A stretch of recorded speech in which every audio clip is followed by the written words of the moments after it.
Welcome to Nada Yada Island. This season on Nada Yada Island.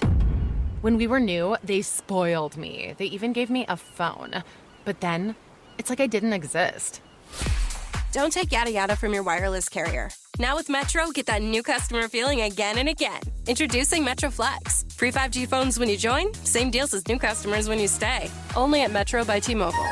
Just bring your number and ID and sign up for an eligible plan. After 12 months, trade in and get our best deals on select devices. Tired of sifting through countless supplements? Unsure of what's actually effective? Introducing Legion, the choice of over 800,000 discerning fitness enthusiasts. With all natural products, clinically effective ingredients, doses, and hassle-free money-back guarantee, you can achieve your fitness goals without the unnecessary guesswork. Say goodbye to wasted efforts and hello to results. With Legion, you don't need supplements to build muscle, lose fat, or get healthy, but the right ones can help. Visit LegionAthletics.com. Go to LegionAthletics.com to get 20% off your order now. For those in the market for flavor, there's Modelo Spiked Aguas Frescas, a flavorful drink that's a modern twist on a Mexican street classic with 4 vibrant and refreshing flavors. Pineapple, watermelon, hibiscus, and cucumber lime, made with a splash of real fruit juice. Modelo Spiked Aguas Frescas are perfect for any fiesta, small or big. Modelo Spiked Aguas Frescas, boldly authentic, vibrantly flavorful. Drink responsibly. Modelo Spiked Aguas Frescas flavored beers imported by Crown Imports, Chicago, Illinois. Hibiscus contains juice only for color. Yeah, I got an Ecobee smart home, and nosy Ned next door comes over to see. I told him about Ecobee. Turns out Ecobee's a lot smarter than his better-known smart home. I told him, Ned, get yourself a smarter home. Visit Ecobee.com today. What's up? It's your boy, The Ted Smith from The Men's Room. And did you know I have a podcast? Well, I do. The Podcast. New episodes uploaded every Wednesday on the Odyssey app.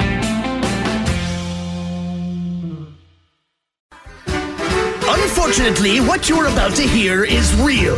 The members of this radio program are simply not that bright, or what some people would call educated. They are merely stupid. They're not trying to offend anyone on purpose. And all have played doctors on TV. You have been warned and are cordially invited to join the party. This is the Men's Room. Forget it, man, and get with the countdown. Get with the countdown. Shake this square world and blast off for Kicksville. The trippers, the grasshoppers, the hip ones, all gathered in secrecy and flying high as a kite. This is the Men's Room with Miles and Thrill. You know what they say, shake your radio more than 3 times, and you're playing with it. You're listening to the Men's Room.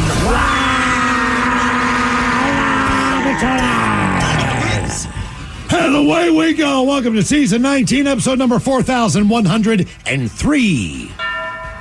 Along with Steve the Thrill Hill, the Ted Smith, and my car, Montgomery.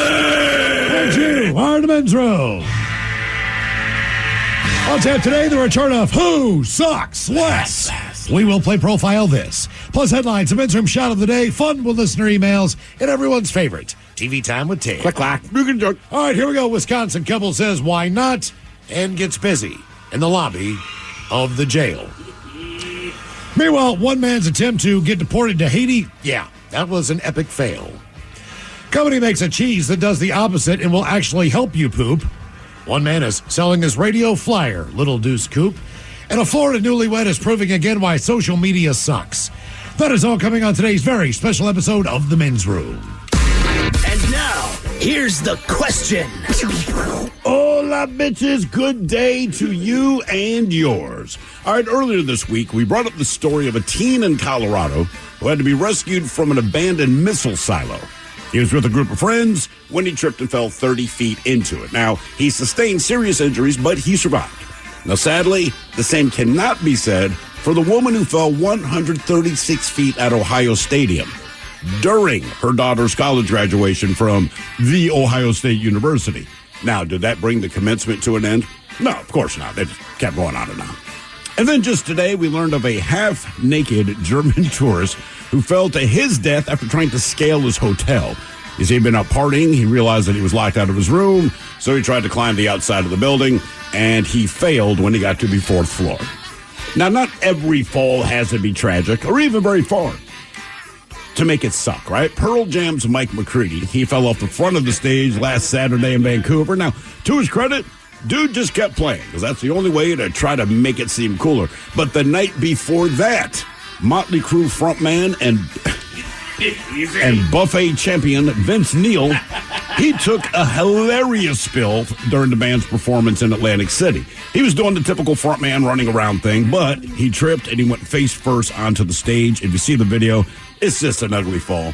But he was able to pull himself together before the vocals started, unfortunately for the audience. But hey, why not? Because Vince is a veteran of falling on stage. 3 years ago, he fell off of the stage and actually broke a few ribs, and that one brought the show to an end. So things are getting better. But look, it happens to the best of us. And Vince Neil, we slip, we trip, we fall. And sometimes you fall a great distance and you hurt yourself. Other times you just trip walking down the street, downtown with 200 people watching you. And it's just humiliating. But today, this is what our question is. Who or what fell? And what was the damage done? Be part of the big show. Call 206-803-ROCK. Like the Men's Room on Facebook. Follow us on Twitter and Instagram at Men's Room Live. And send those emails to the Men's Room at KISW.com. Welcome to Nada Yada Island. This season on Nada Yada Island. When we were new, they spoiled me. They even gave me a phone. But then, it's like I didn't exist. Don't take yada yada from your wireless carrier. Now with Metro, get that new customer feeling again and again. Introducing Metro Flex. Free 5G phones when you join, same deals as new customers when you stay. Only at Metro by T-Mobile. Just bring your number and ID and sign up for an eligible plan. After 12 months, trade in and get our best deals on select devices. This episode is brought to you by Progressive Insurance. Whether you love true crime or comedy, celebrity interviews or news, you call the shots on what's in your podcast queue. And guess what? Now you can call them on your auto insurance too with the Name Your Price tool from Progressive. It works just the way it sounds. You tell Progressive how much you want to pay for car insurance, and they'll show you coverage options that fit your budget. Get your quote today at Progressive.com to join the over 28 million drivers who trust Progressive. Progressive Casualty Insurance Company and Affiliates. Price and coverage match limited by state law. For those in the market for flavor, there's Modelo Spiked Aguas Frescas, a flavorful drink that's a modern twist on a Mexican street classic with 4 vibrant and refreshing flavors. Pineapple, watermelon, hibiscus, and cucumber lime, made with a splash of real fruit juice. Modelo Spiked Aguas Frescas are perfect for any fiesta, small or big. Modelo Spiked Aguas Frescas, boldly authentic, vibrantly flavorful. Drink responsibly. Modelo Spiked Aguas Frescas flavored beers imported by Crown Imports, Chicago, Illinois. Hibiscus contains juice only for color. Rev up your drive with Volkswagen at Bellingham's exclusive offer. For a limited time, get behind the wheel of a brand new 2024 Volkswagen Atlas, Taos, or Tiguan with 4.9% APR for 72 months. Head to Volkswagen of Bellingham today to drive home in style. This offer is only valid through March 4th. Terms and conditions apply. Visit VolkswagenofBellingham.com to learn more. Who sucks less? Steve, I don't know how you do it. You find people doing bad things in the news. Oh, yeah. And you bring those 3 stories to us each and every week. It's up to us to determine, out of the 3 stories, which one sucks the least. How bad is this week's Who Sucks Less? Mike, what do you think? I think it's pretty bad. I don't know. I mean, we have one... I do know. This sucks. Gross person who wants to spread the grossness. We have quite literally an opportunistic young woman who I don't think it worked out for, but her plan is a pretty bad one. Yeah. And finally, an anonymous person who's just... That to me is the worst. Should run for governor. That to me is the worst. Who Sucks Less is coming up. What else do we have for you today? Some updated locations on the brand new Men's Room IPA from Black Raven Brewing. Please keep sending those in. We appreciate it. The Men's Room at KISW.com is the email. If you happen to go into a grocer or your local little market or on draft at your favorite watering hole, snap us a picture of either the tap handle, which is oftentimes in the bright yellow can. That is true. Or if you find that bright yellow can at your favorite grocery store, just let us know where you find it, and we'll keep spreading the word and help spread the word that is the brand new Black Raven IPA. Fantastic beer. It's Had a great. couple of them last night, so that was an enjoyable night for me. What's a couple? 2. Then I went home and made dinner. Really? Oh, yeah. Okay. Well, I believe him on the beers. Yeah, I don't. I'm typically a beer sipper. Now, that doesn't mean that I didn't do a few shots along the way. If you're ever in the... if I said I had 2 beers, you know I'm lying. Right, yeah. If you're ever in the Fremont area, stop by Petoskey's. They've got a lot on draft there. That's where I normally get it. Or Mike's Chili Parlor in Ballard. There's a number of locations. The Ballard Market has an unbelievable display. I'm just thinking about the places of My Neighborhood, Bevmo, the Fred Meyer, Safeway locations have the beer. But when you find it, take a picture and shoot us a email to the men's room at KISW.com. What else do we have for you today? As we have Metallica tickets every day in May, you want to be listening at 420 for the secret code word. And when you hear that code word, you want to text that to 206-803-ROCK for your chance to win tickets to Metallica, as we have tickets every single day in May. Kevin Deers has more tickets coming up this evening. I hope he's not calling it Metallica. I haven't talked to him about it. No, he has. He's allowed to. It's not Metallica. I know you're the metal guy, and I know you want to call it Metallica. Yeah. Kevin, don't call it Metallica. Right. They gave very clear instructions. So today on the question, we're going to talk about who or what fell and what was the damage done. We start with a story that we brought you out of Colorado, where a Colorado teen has been rescued from an abandoned missile silo after falling 30 feet inside early Sunday morning. He is seriously injured. Responders from several agencies were called to the silo. It is near the town of Deer Trail, which is about 50 miles east of Denver. Sheriff's office says the teen fell into that silo around 3:30 a.m., and now all 8 of them are safely outside of the children who were doing this. Mm-hmm. Rescue teams were able to get into the silo. They said the crews from this department arrived at night. They had to call in additional resources to assist in a technical rescue.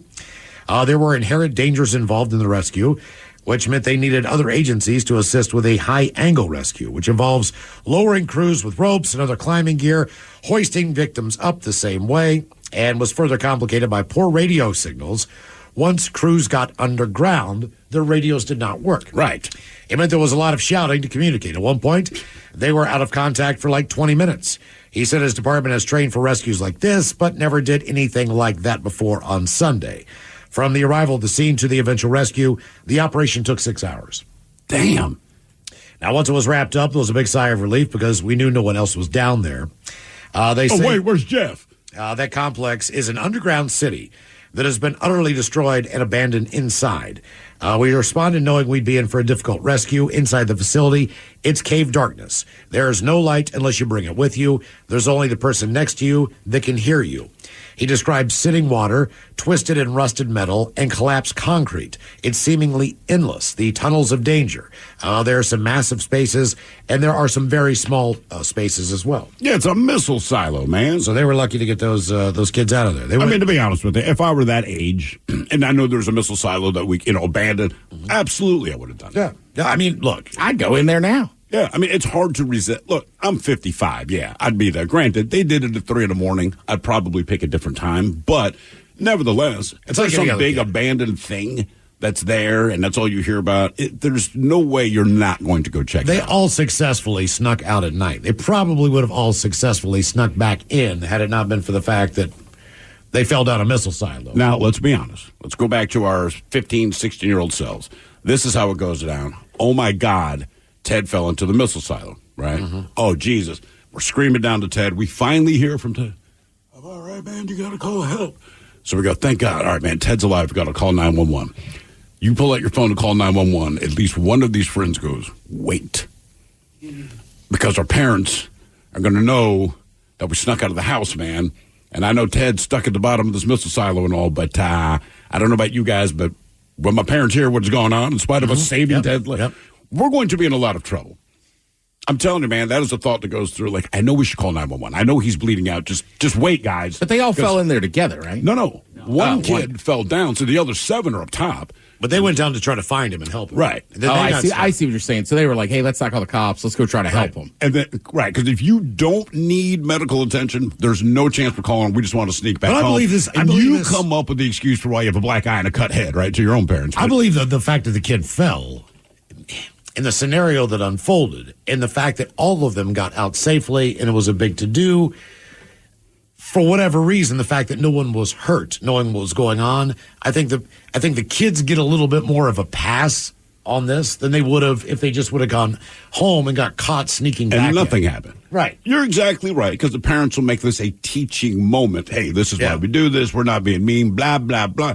You're still in trouble. You're right. You get a little bit of a pass. You saved your buddy's life, but as any good father would say, I'm certainly thinking back to my father, you got to save his life because why? And here's the problem. Now, out of your mouth, you have to admit, and that's the worst part, confessing to the thing that they already know you did. So my father would be like, you did a good thing there. You did CPR. You called 911. They can still be angry, though. Right, It's but like they when would I gotta still do do the. But why did Ted need help? Because at 3 o'clock in the morning, we snuck out of the house. Yeah. You'd be like, That's right. That's why you're in trouble. Pissed. It's like when I gotta do the Heimlich on my mom. She won't stop talking while she's eating food. Garlic Like, knots. I'll do the Heimlich, and then as soon as that's over, it's like it's anger. It is. God damn it. Chew your food. Well, you scared me. Right. So I think I would think it's a parent, or the parents would be in the same boat. Like, I'm glad you're safe, but God damn it. Well, it's like anything. You know, you I don't know, the house burned down and you're watching, you wrecked your parents' car. The first thing they ask you is, are you all right? And kids, listen, the first thing you want to say is no. Because once you say yeah, it's the pure anger. Yeah. Once you're in the clear and there's nothing wrong with you, your parents are going to kill you. So at least I would lie and be like, I might have some head trauma. That just, it staves off the anger that's coming your way. Now, Friday night, Hey, Mike, you got to learn how to play the game, man, because there's no visual injuries on me. So I say, man, my head's really ringing. Your parents are still going to worry a bit. Okay, follow me on this. Might be a concussion. They take you to the hospital. We know how hospitals work. You're there 4 hours. In the end, they say, hey, good news, your kid's all right. Now, the thing about your parents worrying that much extra longer, it sucks some of that anger out. So what would have been 100% anger is reduced to about 45% anger. That's it. That's because you're just happy everybody's okay. Right, but if you say I'm okay immediately, you're in trouble immediately. Yeah. So there might be something wrong with my head. We go to Atlantic City, where Motley Crue frontman Vince Neil, he ate it on Friday night. You ever walked into a buffet and there's no food and you wonder, I thought they said it was a buffet. He took a serious fall during the band's performance. The group was only a few songs into their tour launching show when they began rocking through their 1987 tune Wild Side. As Motley Crue tore through the song's famous opening riffs, Neil began skipping from one side of the stage to the other, and then he tripped, sending him sprawling face first onto the stage. Sounds like he was skipping steps. Yeah. Neil didn't wipe out and keep on down for long. The singer was back on his feet, ready to rock when Wild Side's vocals kicked in. This isn't the first time Neil has suffered a painful concert mishap. In 2021, he was performing with a solo band. I believe they're in the middle of Kansas or someplace, but it was the beginning of the concert. This is like some Wichita fair. I don't know where in the hell this is, man. He just walks off the stage and he's gone. The band keeps playing. They don't know what to do, but he broke some ribs. And they just basically stopped the show. Coincidentally, Vince Neil wasn't the only rock star to take a tumble this weekend. During Pearl Jam's tour opening set in Vancouver on Saturday night, Mike McCready fell off the front of the stage as the group rocked through the song Porch. Though the fall looked bad, he seemed no worse for the wear. He climbed back up on stage and finished the show without further incident. He made the right move, all right? There's a video. It's out there. I'll see if I can find it. My kids think it's the greatest video ever because it's their father acting like an idiot. But we're playing Man in the Box. Where the hell were we playing? It's a Crocodile, maybe? I don't know. But we're playing Man in the Box. Got Glenn out there. Castle's playing drums. I'm playing bass. We're about halfway through the song, and now I'm feeling good, man. So I start moving, and I'm jumping around, but my left foot clips the very corner of the drum riser. And there's this weird moment where you know you're going down, and there's nothing you can do about it. So I go backwards, but to make it worse, I go backwards through about half of Castle's drum set. So I take that down with me. Cymbals, all the power chords, all this crap. But I realize the bass is still plugged in, and I can kind of hear the audience, that murmur of, is dude okay? So I realized that the power move here, man, just to kind of reduce the embarrassment, I just kept playing the song.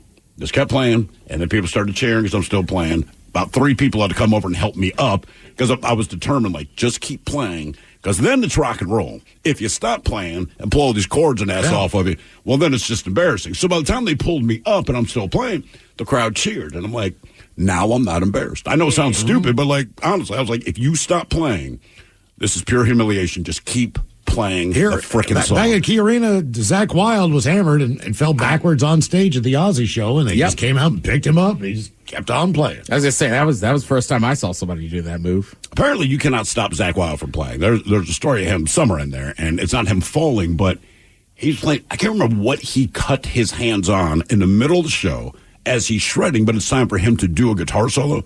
So I guess the roadies, like, wanted it, like, it was bad, and he's just covered in blood, and they're kind of, like, waving him off. Like, dude just shook his head, shredded through the solo. It was like in Brazil or something, and now it's known as the blood solo. And I'm like, having met the guy, that is very appropriate for who he is. Now, one more, and this is one of the most bizarre stories ever. A person's badly decomposed body that washed up on a shore in Lake Ontario presumably went over Niagara Falls and has finally been identified. According to the Oswego County Sheriff's Department. Oswego. Yes. Okay. Remains found. Because I'm from there. In 1992, near what is now the Novellis plant, belonged to Vincent C. Stack of Buffalo. Now, he disappeared in Niagara Falls State Park December the 4th, 1990. So this is 1990. The Oswego County is north of Syracuse. It borders Lake Ontario. It is more than 100 miles east of Niagara Falls. I was going to say, you have to understand, basically, Buffalo is very close to Niagara Falls. And then you head east, Rochester would be next, and that's about 60 miles. And then you go almost another 60 miles to Syracuse. Like, it's not close to Niagara Falls. Now, when they found the body the first time, they guesstimated the body was 6 months to 5 years in the water prior to the discovery. That was 34 years ago. So at the time, efforts to identify the remains by comparing them to persons were unsuccessful. However, as DNA continues to advance, in April 2022, during renewed efforts to identify the remains, they started doing the DNA once again. And the new DNA sample is found to be a familiar match to DNA collected from Stack's family. They still had not heard back. They did not know he went over Niagara Falls. Right. Nobody knew. They knew he disappeared. Missing. Yeah. So just to give you an idea, over the next year and 4 months after he went missing, officials, his family, they all were desperately looking for him. But just know that his remains traveled 15 miles to the mouth of the river, and then 130 miles across Lake Ontario before being discovered on the shore outside of Oswego. So he went 145 miles. If you see those falls, like I said, we went there a couple of years ago. I've been there many times as a child, and then a couple of years ago, took our kids there because it's one of those things that you can be 5 or 6, you will remember. When you see it, it's different, right? So we did that helicopter ride. And I remember my son, the kids are all excited, but the river, Niagara River, was to our right. The highway is directly below us. And so my son says, Dad, if the helicopter crashes, which is always a cool conversation to have in a helicopter, he points over at the water and says, I hope we hit there. And I understand his line of thinking. And I said, brother, when we get over the falls, you're going to change your opinion. It's like, Dad, you'd always rather land in water. I said, okay. So then the helicopter finally gets over the point where you have the bird's eye view of Niagara Falls. He was like, I'd rather hit the highway. I said, yeah. I mean, look, bro, I'm not even kidding. 9 times out of 10, you are correct. Once he saw Niagara Falls and how powerful and big, I mean, like, if you've never seen it, it's worth going. Maybe not the town itself kind of sucks, but just the natural awe that it's like, no, you trust me, you would rather slam into a street than go over those falls. Our question, who or what fell and what was the damage done? 206-803-ROCK. I had so many ideas to add to my journal, but would forget by the time I got home. Then I found Zinnia, the app that easily helps me record special moments and ideas, track my goals, schedule self-care moments, and document things that matter most. Zinnia makes creating content and ideas across screens so easy. Zinnia has so many cute journal templates, habit trackers, to-do lists, weekly logs, and more. I use my iPhone on the go and then switch to my iPad to edit, add photos, and draw. Then I can add directly to my socials. Download Zinnia on the App Store today. Tired of sifting through countless supplements? Unsure of what's actually effective? Introducing Legion, the choice of over 800,000 discerning fitness enthusiasts. With all natural products, clinically effective ingredients, doses, and hassle-free money-back guarantee, you can achieve your fitness goals without the unnecessary guesswork. Say goodbye to wasted efforts and hello to results. With Legion, you don't need supplements to build muscle, lose fat, or get healthy, but the right ones can help. Visit LegionAthletics.com. Go to LegionAthletics.com to get 20% off your order now. With an American Standard heat pump system, the future of heating and cooling your home is already here. Bringing constant comfort to your home, American Standard heat pumps are energy efficient, reliable, and ready for tomorrow, today. Plus, making the upgrade from your traditional furnace or AC unit is easier than ever before with home energy offers, rebates, and tax credits. Learn more at americanstandardair.com/electrification. American Standard, built to a higher standard. You're dedicated to building a bright financial future. Grow your investments with Millie Bank's high-yield savings account. Earn a highly competitive annual percentage yield with no fees or minimums. Getting started is simple too. Download the app, link your account, and start growing your money. Welcome to a new way to save more for the things that matter most. Welcome to Millie Bank. Visit Millie.bank or download the Millie app today. 99.9 KISW. The shenanigans continue. This is the Men's Room with Miles and Thrill. Our question, who or what fell and what was the damage done? 206-803-ROCK. By the way, Miles, you were talking about Vince Neil earlier. His original stage fall with a solo band. Trying to remember where he was. Someone here was actually at the show. They say Vince fell at the Seven Clans Casino in Oklahoma. I was at the show. Best thing I saw that night, besides the weathered groupies. Yeah. You remember the Kelsey Grammer one? Oh, that was awesome. He was doing some kind of spoken word event. And I mean, he just walks off that stage. But you hear him cuss. Yeah. Because he's speaking in his regular voice, and you're like, oh, yes. Oh, he took it hard, too. Hello, Mike. Welcome to the Men's Room. Hola, bichola. Hola.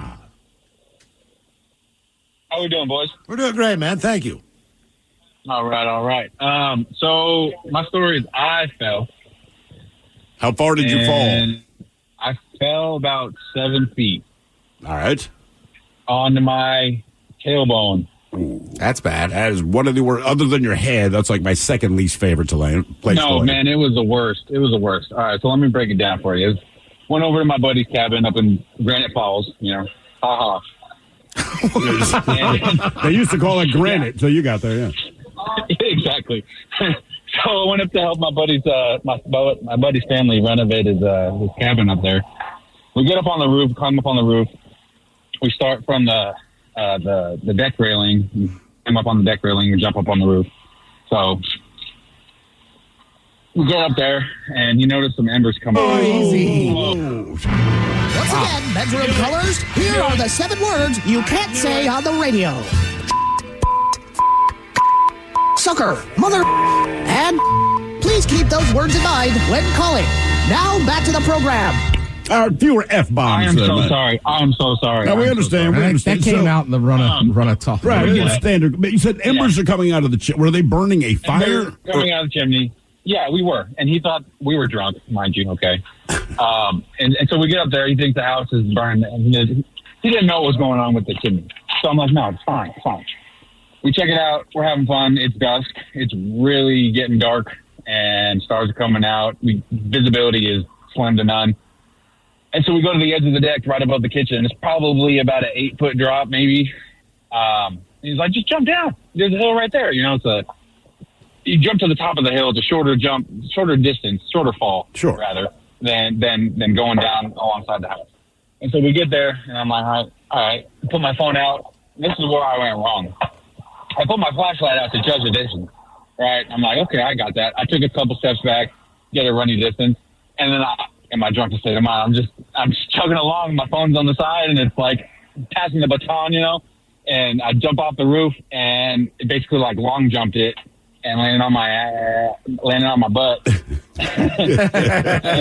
Good breaks. I'm watching myself. I catch myself. And I land on my butt on the only rock on the hill. Whoa. Little did I know the next morning, as soon as I hit, the wind's knocked out of me. I'm screaming in pain. He's like, "Oh, you're good, man. You're good. You got it. You got it." He tries to pick me up and pass me on my butt. He's like, "You're fine." I'm like, "Ah." And so we walk away. I was like, "Dude, I need to sit down. I'm done." Like, mind you, we have to paint the house tomorrow, and we got to fix the deck, and we got to do a couple other things tomorrow. So I get down. I sit on the couch. And I just instantly pass out. I'm in pain. I'm just trying to, give me some water, and, I'm just trying to hold my own. So the next morning I wake up, and I'm like, dang, I got to pee. So I get up, and I go to the bathroom, and it takes me 10 minutes to walk 5 feet, right? Yep. I'm in so much pain, and I can't bend over, and I feel like my back's broken. So I get to the bathroom. Once again, Men's Room Colors, here are the 7 words you can't say on the radio. Sucker, mother, and please keep those words in mind when calling. Now, back to the program. And you put the tongue brakes on ass. Mm-hmm. Yeah. Like the one that you can't say anything about But dropped an F-bomb, dropped an S-bomb. Yeah. I like the guy, but I do too. Yeah. Like, two of them, like, you got to go. yeah, I can tell it's a dude I would enjoy having a beer with. We can't have the conversation you need to have on the airwaves. Who or what fell and what was the damage done? 206-803-ROCK. His defense, though, everybody in Greater Falls talks like a sailor. We expected a man. Yeah. As soon as he said that's where he was, I was like, he's going to come. There we go. Hello, Zach. Welcome to the men's room. Hola, guys. Hola. Okay, would you like a tailbone story without swearing? Which one did you tell Mike? I told Mike this one in particular. So, all right. I'm in 5th grade. My neighbors, they're really into BMX. You know, they had a big house, everything like that. We had a small cabin, like just right next to their property. So, you know, they'd invite me to, you know, do the whole BMX thing. They like to go off jumps and stuff like that. Well, they had a big old homemade quarter pipe that they had in their property. And what we'd do is we'd go down like 50 feet worth of roadway, and then we'd ramp off it. And mind you, I had never done this before. So they were like, oh, you'll be fine. You'll be fine. You know, do a backflip because you've been practicing backflips on trampolines. I'm like, all right, I'll give it a try. Wait. You're on a BMX bike and they're asking you to do a backflip up to this thing? And you've never been on a ramp before? Yeah, I've been on like straight ramps, but this is like a half pipe, like curved ramp. They're like, there's nothing to it. You just a backflip pull off the ramp. Yeah, pull back. You've been practicing backflips on the trampoline. You'll be fine. You're gonna do great. And sure enough, I forget to pull back when I'm in midair. This is about 10 feet up, and luckily, my instinct is to kick this bike. Because we are like parallel, like it looks like I'm standing up, but I'm sitting on a bike. Right. So I end up kicking it, and I land right on my tailbone. Luckily, they had a bunch of sod and like wood chips around, but it was just like, okay. Luckily, after that, I was able to do it perfectly because I was not going to make that mistake a second time. You did manage to pull it on the same day? Yep. Oh, you didn't hurt yourself that bad. You know, man, that's what I like about little kid resilience, right? So when little kids play outside, inevitably there's going to be tears, right? Just it's a guarantee because somebody does something wrong. But when they're done crying and the tears are dry, they will go exactly back to the same thing that caused them problems the first time. Yeah, I feel like it's more dramatic, but like if you see an adult crying because of pain, they're going to be in pain for days. Oh, but yeah. You're right. Little kids, it's like they've been shot.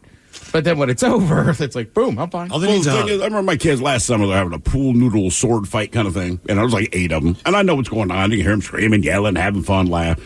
Then there's a pause. Then there's all the tears. And there's all the crying. And my wife's like, should we check? I said, no, because they're going to go back and do it again. And sure enough, 5 minutes later, you hear them ramp right back up. They're back in the pool noodle fight. Then it pauses again because there's more crying. Different person, right? And when they finally come in the house, like, what was all the crying about? Well, he got hit in the face first. Okay. And then we got back to it. Then he got hit in the face. I'm like, right. Basically, all of them took a pool You knew what was going to happen. to the face. All of them cried. 2 of them had a bloody nose. And I'm like, I don't care because you guys aren't going to stop doing it. But now you know. Who or what fell and what was the damage done? 206-803-ROCK. I mean, I remember being a little kid getting a fight with like my cousin's cousin. Sure. And you're right. And you're right back in it. Was so dramatic and everything. And then it's like, I don't know. Yeah, I want a cupcake. Yeah, exactly. Right. Hello, Ken. Welcome to the men's room. Hola. Hola. So about 15 years ago, I was working as a cable installer, and I was on a ladder, and I fell. I broke my skull in 2 places. Ooh. Fractured my shoulder blade. Tore my rotator cuff. Were you conscious through all this? No, I don't remember getting the ladder off the truck or the next 6 days. That's actually a good thing. That is a good thing. So when you come to, I assume you wake up in the hospital, right? Yep. And they tell you you've been out for 6 days. Like, what is your first reaction when they explain this to you? Like, why am I here? What the hell happened? Yeah, and my first reaction is I'm paying for parking. I need to get out of here. Right. All right. 6 days. Jeez. Oh, my God. Yeah. Well, at least you didn't pass out at SeaTac. Yeah, come to find out, I didn't drive in there. Helicopter ride from Bremerton. I missed that. But evidently I was semi-conscious, and I told them I didn't want to be in the helicopter, and I tried to get out. While it's in the air? Yeah, evidently, yes. That's a power move right there, man. How much did that helicopter ride cost you? I'm curious. That I don't know. That was all paid by L&I, but I would imagine a lot. The ambulance that I took one time from Tacoma to Hardwick View was $3,000. Yeah, Uber it, man. Like I said, if it's not life or death, just frickin' Uber it and save the money. I'm good. So when they tell you all this damage that you did to yourself, how long was rehab? It was about 3 months before I got back to work.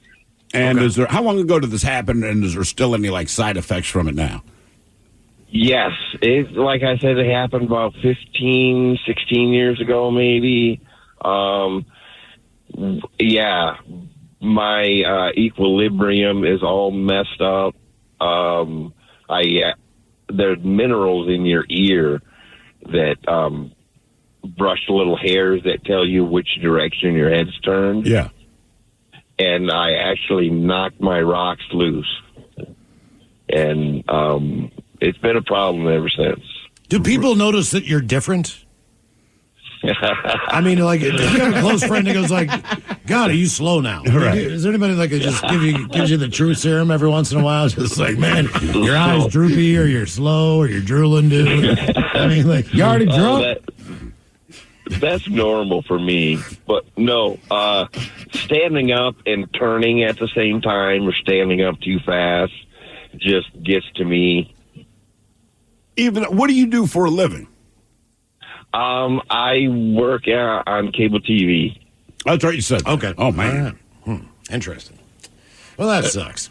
Yeah, man, if you mess up your equilibrium, because there's nothing you can do for that. No. If you're blind, they can give you a cane. If you're deaf, you can. If your equilibrium's screwed up, now you're just going to fall a lot, dude. Yeah, and feeling dizzy is one of the worst feelings. You ever do so my buddies and I, back in the old band, we're 16 years old. We had one of these spinny swivel chairs, and we used to practice in the basement, but on one of the 2x4s in the ceiling was this big bolt in case you want to hang something heavy. So we would set up the chair directly below that, and you'd just spin around as long as you could and just stare at the bolt, right? As long as you focus on one thing. And then you'd stand up, and you're super dizzy to see how well you could keep your balance. We did it maybe 3 or 4 times, and you can kind of feel your body getting kind of sluggish and just that weird feeling you get. But my buddy Tony, he goes for, he's going for it, man. He is absolutely going for it. He's staring up at the thing. We're egging him on, and we're spinning the chair. He stands up and immediately does a header through the sliding glass door. He basically, he stood up and it's weird. When you are dizzy, you know why your body's moving the way it is. Because you feel like the floor has gone up 90 degrees. But when you're just watching someone, it's like watching someone on the Oculus. They just look crazy. Yeah. So, he stood up, and I can't explain it. It's like he intentionally threw his body sideways. It just went through this glass door, man. We're like, oh, my God, man. So he had a couple cuts here and there. He was okay overall, but because he was so dizzy, we couldn't even, render aid to him. And you try to get him to sit up, and, we'd put him on this little crappy sofa they had down there, and he just kind of... He couldn't right himself. You can't. My buddy nothing. It took him 20 minutes to finally. We had the most dangerous playground in America. You would never allow this thing now, just based on monkey bars that were way too high with concrete underneath them. The typical playground from back in the day. But it had this thing on that spun. And, you got on it, 2 or 3 people could get on it. It's a circle. Yeah. Just spins around. Merry-go-round. Yeah, it's a platform that's got a couple bars. But the kids just hold on. Yeah. Yeah. But we would all get on there, and 2 or 3 of us would get this thing spinning with one person in the middle. And my buddy Pat, he decided at one point in time he'd had enough. He'd been on there for about 30 seconds, and he's still kind of in a squatting position. So he, gets up, and he takes off in a run, and he jumps off this thing. All right? And miraculously, he lands it. And he keeps... Are you kidding? No. And he keeps on running. But then with the inertia, but then he makes this hard left 45-degree turn. Now he's still on his feet, but he's running faster, and he can't control his running. Right. And basically he just slams into the monkey bars. I mean, full force run. He couldn't stop. There's running, nothing you can and do. he couldn't directionally figure out how to stop it. It was like ding, and then he hit the ground. It's just like, oh my god! It was so impressive that he landed it. And then all of a sudden it's like, now danger. Have you ever shot a kid off of one of those things? Oh my god! I did not do it, but my kids are like 4 and 5 years old. Maple Leaf Park is fairly close by, and if you go to Maple Leaf Park in the summer and you have kids, it's like someone hit a kid pinata and they've all dropped into Maple Leaf Park. So my kids are little; they want to get on that little spinny thing. But of course, as the adult, push us. So you're pushing them around, and no matter what, every kid says the same: faster, faster, faster. Well, now all these kids that I don't know, right? They're climbing out. It's maybe 12 kids, right? And so I'm going as hard as I can. Then another father comes over, and I don't know him either. And we're just doing this thing, and these kids are spinning and screaming, and I don't know whose kid it was, man. I always remember it was a little girl. And, dude, you just see her shoot the F off of this thing. I mean, it had to be a good 8 feet. She landed in the sand, but when she hit, it's like, when the coyote would slam into the canyon ground and you saw the dust thing? I mean, she hits the sand, and it's just... and then you just wait for the tears, man. So now we're slowing this thing down, and you kind of feel bad, like, are you okay? And it's not that you're so worried about the kid. Kid's fine. But I know the parents are going to be pissed. And eventually the mother came over. Oh, my God, what happened? She thought her girl had been in a fight. So I said, look, man, me and this other dude were spinning the kids on whatever those things are called. And she just flew the hell off. She's like, she'll be fine. Yes. That was it. I'm like, cool. Who or what fell, and what was the damage done? 206-803-ROCK. Hello, Chrissy. Welcome to the men's room. Blackjack and hookers, bitches. Oh, yeah. How are you guys doing today? Excellent. Thank you. Awesome. So, hey, check this out. On Saturday, my husband's building me a chicken coop for my chickens, and he had all the 2x4 hangers hung up, but not the 2x4s. And I walked outside because I was trying to give him a mimosa because he was working so hard, and I didn't realize. So I was trying to test the upright post and see if the concrete was set enough to hang these 2x4s. And so I kind of jiggled the one. I didn't realize the 2x4 was just sitting up there, and I was crouched down. And it was a 12-footer, and it fell directly on the top of my head. Oh. Yeah, it was not cute. How bad was the damage? So, I mean, I was already crouched down, but I just kind of crumbled into a little lump on the ground and made a weird noise. And he turned around, he's like, oh, my God. And I'm like, just clutching the back of my head. Did he get his mimosa? Excruciating pain. Yeah, well, I didn't drop his mimosa. See, man, there's something about it. It's balance. You could be getting attacked by a shark, but if the shark happens to attack you while there's a beer in your hand, you'd be like, dude, the last thing we saw of him was the arm sticking out of a shark's mouth with the beer upright. Mm-hmm. Yeah, man, save the Mosies. Yeah, it's amazing. When it comes to beverages, what people can do. When we were in Munich, I was just mesmerized by when we went into the beer hall. Yeah. So the girls on trays, they didn't stack. I didn't see anybody stack them, but I did see. Hofbrauhaus. Yeah, I saw one tray that had about 12. These beers are at least 32 beers, ounces. Yeah. And she was carrying. What are those? Are they? They might be 4. Yeah, they're huge. And she is just. She's obviously a strong woman, but she's a tiny woman, and she had 2 hands underneath the trays, and she was walking. This place is packed. She's moving that tray around, zigzagging it back and forth. Not a drop of beers is being spilled as she's navigating this crowd where, just even walking through a normal, entryway, walkway, it's not accessible. There's people everywhere. She's spinning, doing all this stuff, and I'm just like, this is talent. This is unbelievable talent. And, I mean, obviously very attractive, but I was in awe. I was talented in many, many ways. The Hofbrauhaus is the most famous beer garden in the world. Yeah. Right, but I mean, watching those people move until you've been there in person, I mean, it's unreal, and it is so busy. And besides Miles saying they're just dodging in and out. It was unbelievable watching those people work. I mean, I was mesmerized. I was just sitting there like, man, oh man. Our question: who or what fell, and what was the damage done? 206-803-ROCK. Welcome to Nada Yada Island. This season on Nada Yada Island. When we were new, they spoiled me. They even gave me a phone. But then, it's like I didn't exist. Don't take yada yada from your wireless carrier. Now with Metro, get that new customer feeling again and again. Introducing Metro Flex. Free 5G phones when you join, same deals as new customers when you stay. Only at Metro by T-Mobile. Just bring your number and ID and sign up for an eligible plan. After 12 months, trade in and get our best deals on select devices. I've been on the hunt for the perfect planner for years, but could never find anything that worked for my life. Then I found Zinnia, an app that's totally customizable and makes planning so easy. Zinnia helps me record special moments, track goals, schedule self-care, and document my life. Zinnia has so many cute journal templates, habit trackers, to-do lists, and more. I use my phone on the go, then switch to my iPad to edit, add photos, and draw, and voila! Everything looks great. Am I obsessed? Maybe. Shh. Download Zinnia on the App Store today. Tired of sifting through countless supplements? Unsure of what's actually effective? Introducing Legion, the choice of over 800,000 discerning fitness enthusiasts. With all natural products, clinically effective ingredients, doses, and hassle-free money-back guarantee, you can achieve your fitness goals without the unnecessary guesswork. Say goodbye to wasted efforts and hello to results. With Legion, you don't need supplements to build muscle, lose fat, or get healthy, but the right ones can help. Visit LegionAthletics.com. Go to LegionAthletics.com to get 20% off your order now. Recess recreated the cocktails you know and love, like a lime margarita and a grapefruit paloma, but without the alcohol. So you can enjoy the flavors and feelings of your favorite drinks without the hangover. Each lightly sparkling canned mocktail is infused with functional ingredients and made with real fruit, all with only 25 calories or less.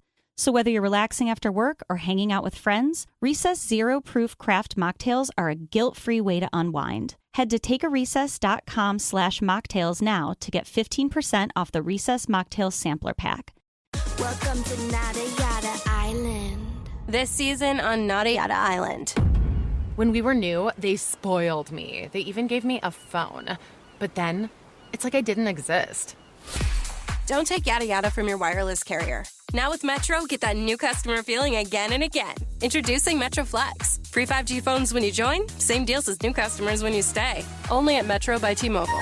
Just bring your number and ID and sign up for an eligible plan. After 12 months, trade in and get our best deals on select devices. For those in the market for flavor, there's Modelo Spiked Aguas Frescas, a flavorful drink that's a modern twist on a Mexican street classic with 4 vibrant and refreshing flavors.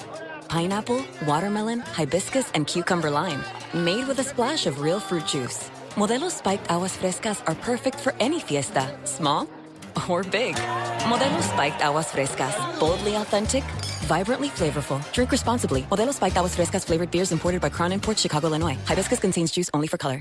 Tired of sifting through countless supplements? Unsure of what's actually effective? Introducing Legion, the choice of over 800,000 discerning fitness enthusiasts. With all natural products, clinically effective ingredients, doses, and hassle-free money-back guarantee, you can achieve your fitness goals without the unnecessary guesswork. Say goodbye to wasted efforts and hello to results. With Legion, you don't need supplements to build muscle, lose fat, or get healthy, but the right ones can help. Visit LegionAthletics.com. Go to LegionAthletics.com to get 20% off your order now. Yep, just got my ecobee smart home when nosy Ned next door came over with questions about it. Ecobee? What's that? You should get the system I've got, he said. I told him ecobee is really smart and listed off a few great ecobee features. He went from smug to envious real quick. Turns out ecobee is a lot smarter than his better-known smart home. So I consoled him and said, Ned, get yourself a smarter home. Ned's over a lot now. Visit ecobee.com today. What's up? It's your boy, the Ted Smith from the Men's Room. And did you know I have a podcast? Well, I do. The Podcast. New episodes uploaded every Wednesday on the Odyssey app. 99.9 KISW. We return to the Men's Room with Miles and Thrill. Locations keep coming in from the brand new Men's Room IPA from Black Raven Brewing. We have a few updates for you. The delicious nectar that is the Men's Room IPA. Look for the bright yellow can now be found in Eco Gas in Arlington, the Orting Food Mart, the Ravensdale Market, Safeway Grocery, the Tremont Market, the Friendly Normandy Market. Not the mean one, the friendly one. The friendly one. 47th Avenue Market and Gas. Also at Carroll's Corner, the Mullinex Market, the Pioneer Gas Station in Arlington, Safeway on Shaw Road, the River Rock Tobacco and Fuel Store. Hell yeah. I like you already, River Rock. One-stop shopping.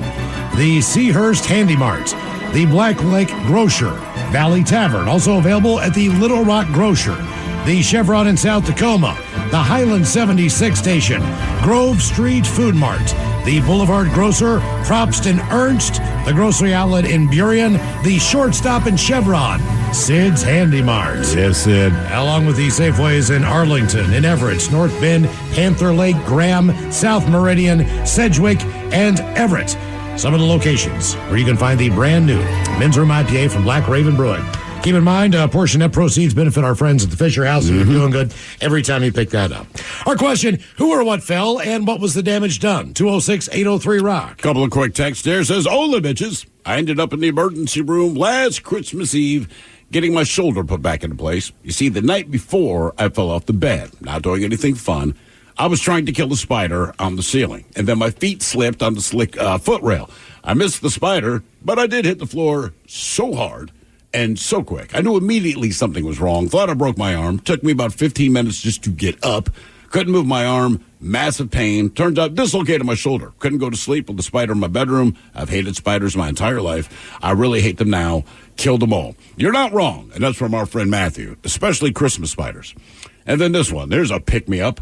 I went to high school with a kid that just loved to run. He had a scholarship to college to some, quote, running thing. He was out on a jog one day, and a tree fell on top of him, paralyzing him from the chest down. There are not many people I felt worse for than this poor guy. Damn. See, man, that's why I don't run. Right there. Hello, Jonathan. Welcome to the men's room. Oh, crap. Liquor and whores. Liquor and whores. Didn't mean to catch you off guard, man. You called us. Damn. Yeah, I've been on hold for a while. I've been listening to you guys, so I just didn't. When I heard my name, I'm like, that's my name. Okay, so anyways. 11 minutes. What fell and what fell? Okay, so I fell and I fell. I was me. So the picture, Alaska, about 1989. I'm about 5 or 4. So I'm old. So, like, I'm trying to get my mom's attention going down a cobblestone street paved driveway. About 45 degrees. No joking. This thing had, like, bumps in between the cobblestone. Anyways, the whole time. So I'm trying to say, hey, Ma, hey, pay attention to me. She wasn't paying attention to anything I had to do because I said that about 14,000 times a day. So I take my bike and I proceed to be like, no, she's paying attention. Sure, I'll go. So I go. And I'm going up to it's about 30 yards. It's about 20 yards, 45-degree angle. Okay, so it's a good distance for a bicycle when it starts, right? So I get going and I don't know physics or geometry or how teeth get knocked out. So I was like, I'll try this. So I literally just turned my bike to a 90-degree angle because that's how TV works, so that's how real life works, obviously. So I go down there, and I just turn, and I slam my face right on the pavement so hard. So, I mean, it's one of those moments where it's like everything kind of just, like, went blank for a minute. Oh, yeah. And then, so you know, right? Everyone knows. So when you're like 4 or 5 years old, like, that's new. So, she gets a hold of me, and we go to the ER doctor, but like 4 teeth later, and, like, 2 emergency room trips later, she's like, what were you doing? And I tried to explain the conversation like a 4-year-old would, but involved a lot of nothing. So, so that's my story, man. I went down the driveway and smashed my face, and yeah, that's the... Well, let me ask you, you said you lost 4 teeth, correct? Yeah. So up until the point where the adult teeth came in, from the time that you were 4 years old, let's say your adult teeth maybe came in at 10. So is there 6 years of your life where you did not have 4 teeth? So, okay, so you know that song at Christmas, All I Want for Christmas is my 2 front teeth? Oh, yeah. That was kind of a joke for a while there because I was a whistling Dixie. I found it different for many years then because my teeth came in, but they came in like at different times because the other ones were regular, and they're like, yeah, they're stuck on vacation. Like, where are those other teeth? Like, I don't know. Well, they're adult teeth. They're going to come in when they come in. That's why you lose your babies. Well, sure. I just, it looked like I was special. Like I should be wearing a helmet for a good 5 years there. Yeah. Based on your story, you should have. At least when you rode your bike. Or you should be from Georgia. Yeah. On TV, it looked like I could have done that. TV makes everything look easy, and it makes everything look fun. And then typically, as a kid, that's an experience. But he made the point of mom's not paying attention because he said mom 14,000 times a day, every day. It is amazing to see how well my wife can tune out the kids. Like, mom, and they're literally standing next to her. She's watching TV or whatever. And finally, I say her name. I'm like, hey, man, your son. She's like, wait, what? And it's just like, how? And she goes, look, man, that's all they say all day, every day. And there has to be a certain inflection or tone in their voice for me to know it's important. Right? Whether it's distress or I need help. But she goes, if it's just straight mom, It's like, I hear nothing. Right, that's the big difference, right? She could tell. She knows. She knows when it's a mom in distress as opposed to because everything else is just fairly benign crap. You know what I mean? Where inevitably her response is, "You can do this yourself," and they'll go do. If they say my name, I immediately look. But mom, and I swear to God, it's like what's his face saying Penny on Big Bang Theory. They're like, mom. And I'm like, dude, you were 3 feet away, and you literally do not hear them. I will say this about bikes. When you're growing up and you're getting a bike, once you learn to ride the bike, the first thing you want to do is take it off the ground. Of course. Evel Knievel is a terrible role model as far as damage done to kids growing up. But as you're an adult, you never want the bike to leave the ground. Yeah, pretty much. I mean, unless you're BMX, unless you're going down a mountain or whatever, yeah, okay, but that you know what you're getting into. Mm-hmm. A normal person wants to keep the bike on the ground. A kid, the first thing you want to do once you figure it out is to get that thing into the air. I want to get air. I want to do wheelies. I want to go off of ramps, anything. Yeah. You know, but something about being a tiny body, some of you are much more resilient. And I feel like kids don't break bones as much as adults do. They'll hurt themselves, but it's, again, they're not injured, they're hurt. And when they're done crying, they're going to go over the ramp again. Who or what fell and what was the damage done? 206-803-ROCK. I'd say I think kids break a lot of bones. Like, I remember a lot of kids in class having cast on. Sure. It just doesn't seem as terrible.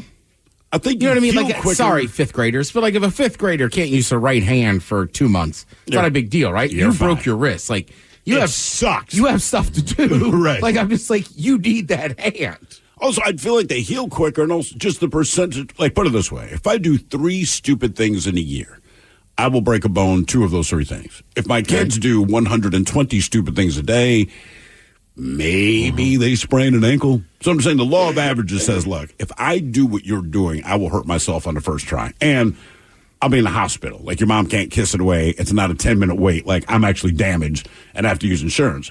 If you do this 400 times, maybe 1 time is the same thing going to happen to you. Who or what fell and what was the damage done? 206-803-ROCK. Hello, Ron. Welcome to the men's room.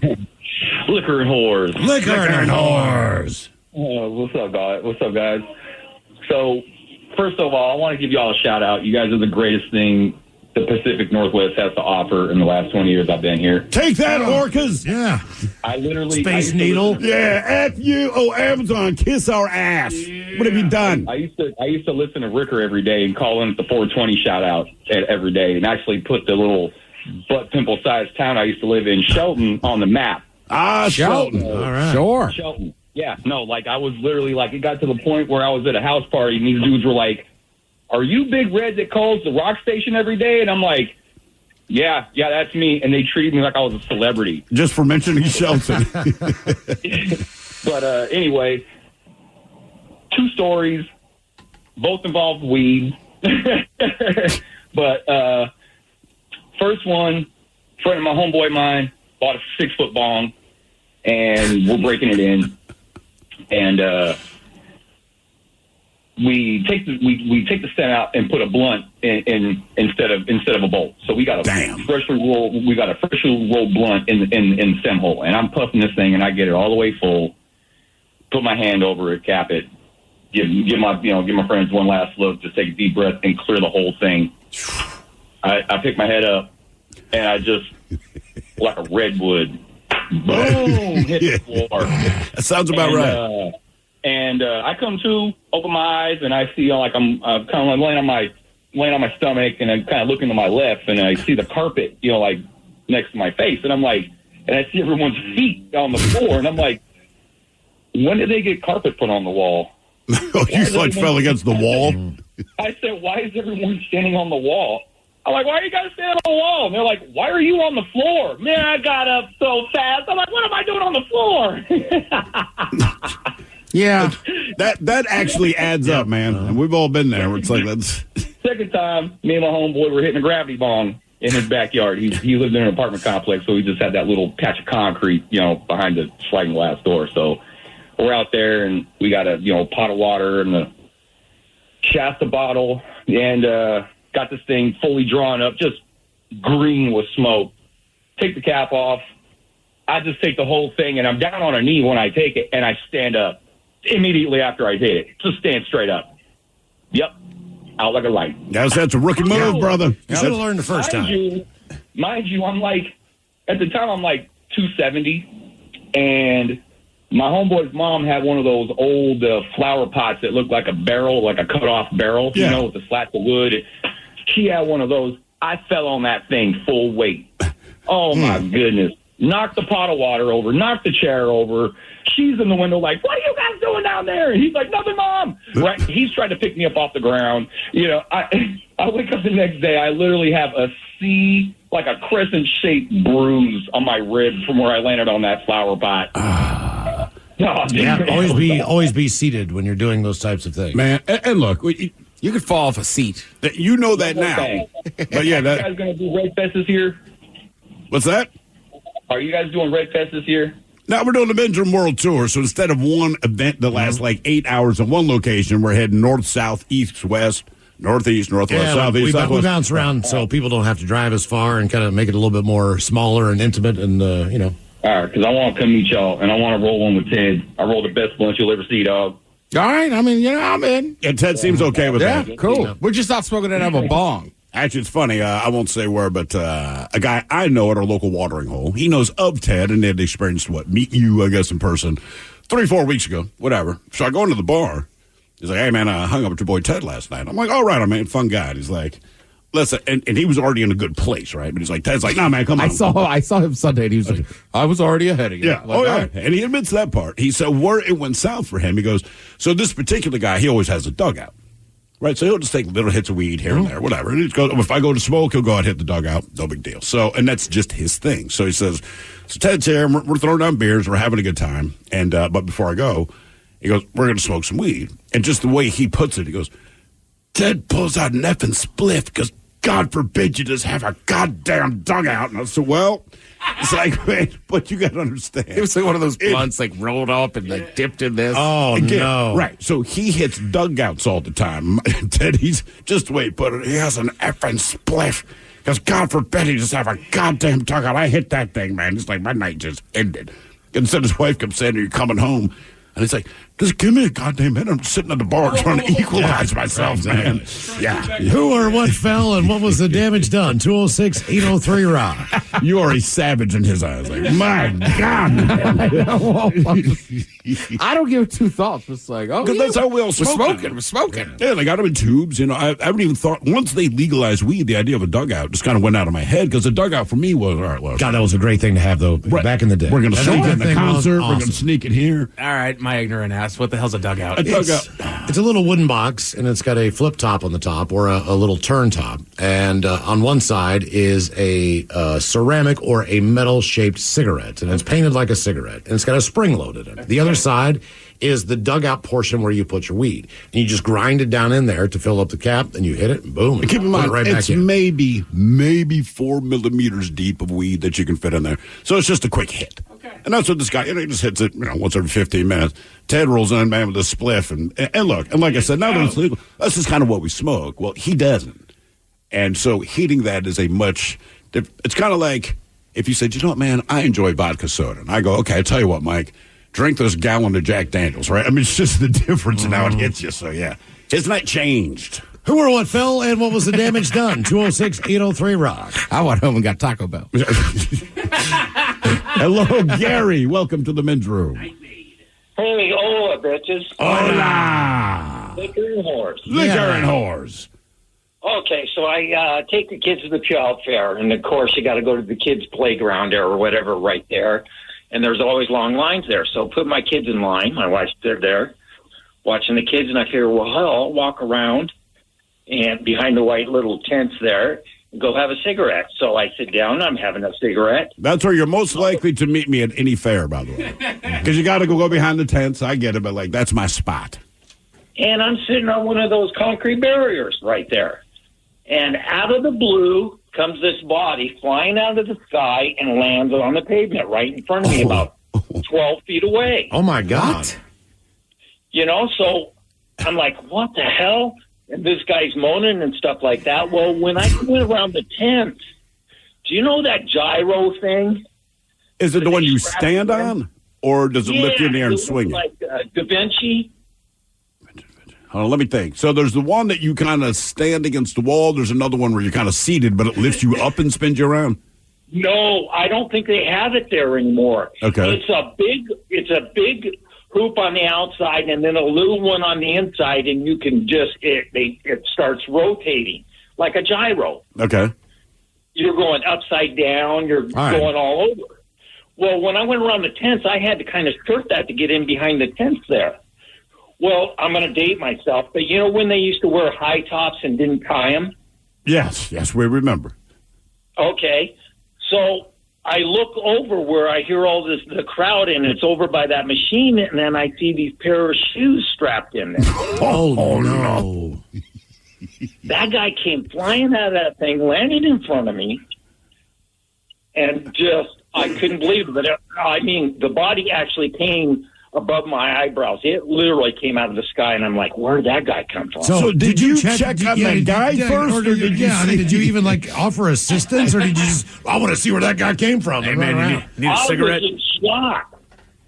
Oh. And by the time all the guys that were watching, there was only one kid there, and what was he going to do? Nothing. But the other thing was watching all the paramedics try to get into that little area because the kids' area is so crowded and so compact. Well, was he okay? No, he broke a lot of bones, and his face was messed up. Okay. Oh, Jesus. Good times at the Puyallup Fair. Come on, kids, let's go get an elephant here. And, you know, the thing about it was, when we went in there, it was kind of right at the entrance there, and I think, thank God my kids are too small to be on that thing. Yeah, no kidding, man. Yeah. I mean, anytime you go to the fair, you have to be this tall or this much weight or whatever. And like I said, there's one ride at, was it the Evergreen State Fair? The one up north? The one up in Monroe. So that's the one I typically go to. It's just smaller. It's easier to navigate. And my son, not a daredevil. So he goes there and plays the games and wins the asbestos-filled stuffed animals that he then gives to his sister that she then hands to me, and we go home with 40 of these goddamn things. Well, my daughter wants to ride every ride, man. And while she's plenty tall enough to get on them, she weighs 7 pounds. Right, so we get the ride that I find the scariest, the one that I did one time with her. It lifts you off the ground, and this thing is whipping around, and she's woo-hooing and all this kind of thing. But I realize I'm holding her arm, and the reason I'm holding her arm is because they have like those over. It's not a strap. It's not tight. It's not taut enough. It's not tight, man. Right. And her little skinny ass. I mean, I'm just watching her, like her ass just kind of lifts out of the seat, just based on the G-forces and all that. And I'm like, oh my God, my daughter's going to die. And she has no idea. She's completely above. So I'm holding her the whole ride. And she's like, let go. I'm like, no, man. So when I said, look, I will never get on this ride with you again, my wife made fun of me. I said, you get on the ride with her then. So my wife gets on the ride with her. Same kind of, my mom got up, man. She, like, knees shaking and all that. She's like, that's the most terrifying ride I've ever been on. I said, right. That's why I'm not doing it. I said, did you hold our daughter? She goes, I had to. I said, right. I forgot to bring that part up. But when you look over, it looks like she's going to get sucked out of this thing. And the same thing would happen to her that happened to this guy just get thrown somewhere. And all I get, this is stupid, right? But I'm on that ride, and one is some zitty little 16-year-old running it. I'm like, he is no help. No. And then you look around, and you're up high enough where you can see where they store all the stuffed animals. And there are hundreds. And they're just in a massive pile kind of behind a fence. And they dole them out later. And all I can think is, man, if I fly out of here, you got to try to hit the stuffed animals. Angle it. Yeah, so the ride was not enjoyable. That's all I could think. Like, oh, my God, just hit the stuffed animals. Who or what fell and what was the damage done? 206-803-ROCK. Welcome to Nada Yada Island. This season on Nada Yada Island. When we were new, they spoiled me. They even gave me a phone. But then, it's like I didn't exist. Don't take yada yada from your wireless carrier. Now with Metro, get that new customer feeling again and again. Introducing Metro Flex. Free 5G phones when you join, same deals as new customers when you stay. Only at Metro by T-Mobile. Just bring your number and ID and sign up for an eligible plan. After 12 months, trade in and get our best deals on select devices. Tired of sifting through countless supplements? Unsure of what's actually effective? Introducing Legion, the choice of over 800,000 discerning fitness enthusiasts. With all natural products, clinically effective ingredients, doses, and hassle-free money-back guarantee, you can achieve your fitness goals without the unnecessary guesswork. Say goodbye to wasted efforts and hello to results. With Legion, you don't need supplements to build muscle, lose fat, or get healthy, but the right ones can help. Visit LegionAthletics.com. Go to LegionAthletics.com to get 20% off your order now. Are you a fan of mystery and adventure? Introducing June's Journey, the captivating free-to-play mobile game that will ignite your inner detective. Play as June Parker in a thrilling murder mystery adventure as you search for hidden objects to uncover the truth behind her sister's death. Step into the glamorous world of the Roaring '20s with stunningly illustrated scenes and over 1,000 mysteries to unravel. With new chapters added weekly, you'll never run out of clues to chase and suspects to interrogate. Plus, you can build your own island escape with beautiful gardens and buildings and even join a detective club to collaborate with other players. Experience the thrill of being a detective and unravel the mystery in June's Journey.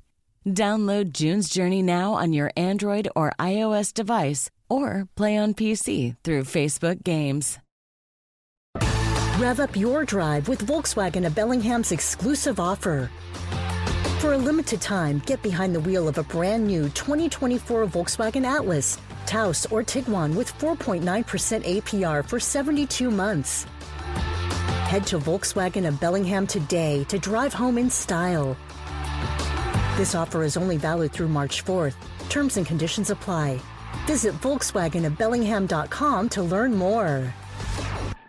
99.9 KISW. The Men's Room returns with Miles and Thrill. Who sucks last? Coming up right after emails on our question, who or what fell and what was the damage done? You might wonder, as far as these celebrities, we brought up Vince Neil. Mike McCready from Pearl Jam was following this past week on stage. Rob Halford, he fell. Something went wrong with his motorcycle coming out in Toronto on a show in 1991. He hit the drum riser with his bike. I don't know if the accelerator stuck. Anyway, he flipped over the top of the bike, broke his nose, knocked unconscious on stage during the accident, making matters worse in a Spinal Tap kind of way. The stage was covered in fog at the time, creating low visibility for staff to find him. Eventually, guitarist Glenn Tipton found him because he tripped over him and then tried to revive him. Halford did get up and finish his set before heading to the hospital. The incident contributed to his departure from Judas Priest in 92. Really? Yes. Damn. Stones coming to town next Wednesday night. During a show with the Stones in Sacramento, Keith Richards stepped forward to deliver some backing vocals. Noticing his microphone was facing the wrong way, he attempted to spin it around using the neck of his guitar and was immediately thrown to the ground by a large electrical shock caused by faulty wiring. The incident brought the entire arena to a stop as many in the crowd thought he was electrocuted and believed, for the first time in his life, Keith Richards might be dead or shot. They didn't know.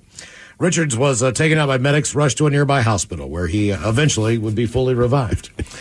Who or what fell and what was the damage done? 206-803-ROCK. Hello, Suzanne. Welcome to the Men's Room. Jens, how's it going? Hola. Is this Suzanne as in 884, Suzanne? It is Suzanne from the 884 pub. You still got the Men's Room IPA on tap, or you sold out? I just ordered another keg today. We've gone through 8 kegs in 2 months. Nice. Damn. Okay, then. Bremerton, where the drunks are. We love you. Well, that's awesome. Is that 7 beers in each half barrel, man? We're killing it. Is with that the Men's Room IPA. is that the number one selling beer at your bar? Sure. Okay. So no, but let us know if we ever get there. That's the goal eventually. Rome wasn't built in a day, you know. Exactly. No, but it's number 2. Coors Light Draft is always number 1. I was going to say, yeah. That's fair. I have them all the time. Yeah. So can I give a quick shout out? Sure. Okay. I want to give a shout out to Matt Hart at Payload. He's working an 18-hour day today. I am here with your dog playing fetch in the yard and realizing why women with big boobs should not throw a ball for a dog. Oh, yes, that's the dog's plan. Yeah. Keep throwing them Well, on. just use your boobs. Don't use your arms. Just swing those bad boys around and you'll naturally get that torque. You know? Yeah. I mean, throwing I'm a gonna ball be is like bruised. hitting a baseball. It's all in the hips. It really is. Well, my story is my story. Oh gosh, my story is very quick and short. It's about my brother. My sister, my brother, and I were very young. I want to say my brother was 5 or 6, and we were on the roof, you know, like normal kids do in the 80s. And I don't know what my brother said to my sister, but she turned around and shoved him off of the roof, and he hit his forehead on a cinder block right on the corner. And our sister walked into the house very nonchalantly and was like, Mom, Steven got hurt. And our mom goes out there, and I vividly remember her freaking out and pressing a kitchen towel against his gushing blood gash of a head and loading all three of us into the station wagon to take him to the ER. Please tell me you lived in a rancher. No, we lived in SeaTac. No, I mean, we just didn't have a lot to do. Well, how tall was the house is what he's saying. No, I'm sorry. Yeah, it was just a rambler. I think Okay, you said, all are right, you yeah, a same rancher? difference. Okay. I'm like, no, we grew up in SeaTac. No, thank God it's one story. I'm like absolutely picturing the worst. Oh, that is pretty bad, to be fair. Now, did your sister get in trouble for this? Probably not. She was the oldest. You would think that she got in trouble, but she really skated through a lot of stuff. All right. I didn't. I mean, I managed to skate through a lot of stuff, but I think if I pushed my brother off of a roof and he hit his forehead on a cinder block, my parents would have been real pissed. Actually, we did, well, I guess they found, I don't know if they found out or not. I don't remember, but we had a cousin stay with us one summer. I think I was 9. My cousin was 3, makes my brother about 14. And we had a balcony maybe 6 or 7 feet off the ground, not super high, but when you're a little kid, things seem a lot bigger. So I do not remember this, but fast forward maybe 35 years. I'm in Houston, where my cousin lives now. This is a grown-ass man, He's been in the military. He has like 500 kids, all this kind of thing. So we're sitting in front of his house. We're drinking beer, and we're kind of reminiscing. And I'm like, and again, he was 3, so you don't think he would have a lot of memory. And I'm like, man, do you remember the summer you stayed with us? And he got real serious. He's kind of a goofball kind of guy. And he gets real serious, looks at me, and he goes, yeah, I remember that summer. I'm like, what happened, man? He's like, you don't remember you and Adrian. I'm like, what did we do? He's like, man, you threw me off the goddamn deck. I'm like, we wouldn't do that. He goes, it's not so much threw me. He said it was this. So my brother had the idea, apparently. And again, I do not remember this, but the way Sam recounted this to me, clearly this did happen. And there's still some bitterness about this. So my brother Adrian, the good kid, as it were, had the idea that I could lift Sam over the railing of the balcony and then drop him into my brother's arms. Right? That's the idea. All right. Right, he's going to catch him. Yeah. So I guess in our minds, being that young, what could possibly go wrong? Well, exactly what you think will go wrong is what went wrong. And he goes, you picked me up, and I was saying, wait, no. And you said that I will be fine. Again, I don't remember this, but the way Sam's telling me this, I have no doubt that he's telling the truth.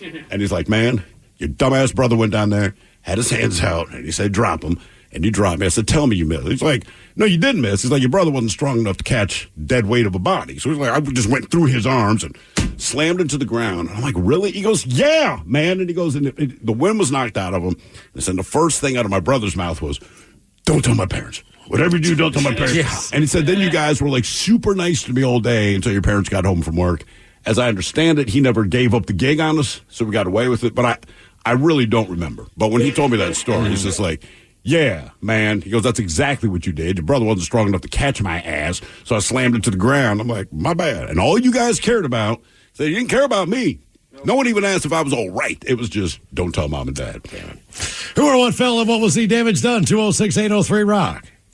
Hello, Kent. Welcome to the men's room. Hola. Hola. All right, so I'll start with the headline. I got thrown from the hood of a parked car and got short-term amnesia. How do you get thrown from the hood of a parked car? Okay, so me and a buddy hanging out. Buddy number 2 shows up with his girlfriend. They live in the same complex. Me and buddy number 1 think it'd be funny to jump up and splay ourselves across the hood of their vehicle while they're getting their mail. Okay. His buddy number 2's girlfriend thinks, here's a great idea while they're on the hood. I'm going to slam on the gas and quickly slam on the brakes. Yeah, exactly what you expect to happen happened. How far did you travel? Well, as I look back, I'm guessing at least 1 to 2 car lengths from where we started, so a good 5 to 10 feet. All right. What did you hit? My buddy kind of landed on his backside, scraped himself up. I landed on my head. Oh. From what they tell me, it sounded like a melon popping. Oh, God. Oh, no. Jesus. So now, does that mean a cracked I'm like skull? 18, 19 at the time, so I don't think much of it. I get up, I cross the parking lot, go up to my buddy's apartment, start washing my head off in the shower to get rid of the gravel. They're being smart about it, asking me questions of what's your name, how many fingers am I holding up. I start getting mad when they get to the questions about where do you work, trying to convince me I work with them. Until I realize I don't remember where I worked. Spoiler alert, I worked with them. Right. I don't remember actually getting up and walking up the stairs. I don't remember why my sunglasses are broken in half. Did you go to the hospital? I did. And that's where I got to have a little bit of fun, because my girlfriend at the time, who was taking me to the ER, before she starts the car, she looks at me. You do remember we're dating, right? And so as my head starts clearing up as we're going there, because I'm like, yes, I remember, I start screwing with her. So she'd been taking these classes in school because she was taking like some college classes and stuff. So you don't mess with somebody who's got a head injury. So as I'm coming up with these names of kids we have, so obviously we don't even date in a few months, but I'm naming kids, birthdays, anniversaries, social security. If she had a question, I came up with an answer on the spot like I knew what I was talking about. Man, if looks could kill, when we got to the hospital and she started to check me in and found out I was lying, I wouldn't be here telling this story. How long did you run this con on her? 20 to 30 minutes, depending on how long it actually took us to get to the hospital. What was the damage to your head? Just concussed? Yeah, just a concussion. I mean, I basically had short-term memory loss. I mean, really most of what I remember from what happened is what I'm piecing together from what other people told me. Yeah, How long? concussed. How long does the short-term memory loss last? I really couldn't tell you because, like, I don't remember the specifics. I now know that I worked at that place, but like, it was at least a few hours before I even started. Like, my head started clearing up completely. It was like certain bits started clearing up as we're going there at a half-hour ride. But like, I still don't specifically remember, landing or getting up. Again, probably a good piecing thing. that story together. What part of your brain holds the short-term memory? I'm just assuming it has to be the hippocampus. Maybe. I'm just assuming closer to your skull than it is the deep part of your brain, if you know what I mean. Because it seems like when people bang their head, right, and you end up bruising your brain, assuming it's on the outside, like whatever part of your brain does short-term memory, it's like that goes. Well, even if you get hit on the button, right, your brain is rattling inside your skull. So, right. So the impact of the brain hitting the skull has to be on the outside of the brain. That's what I mean. So I'm assuming the short-term memory is somewhere on the outside of your brain. I could be dead I know wrong. a concussion. I'm no brain surgeon. I know a concussion is just the brain hitting some part of the skull. And bruising. Is that correct? No, it's or just, is it just it's just a hit? in there, and it never actually touches.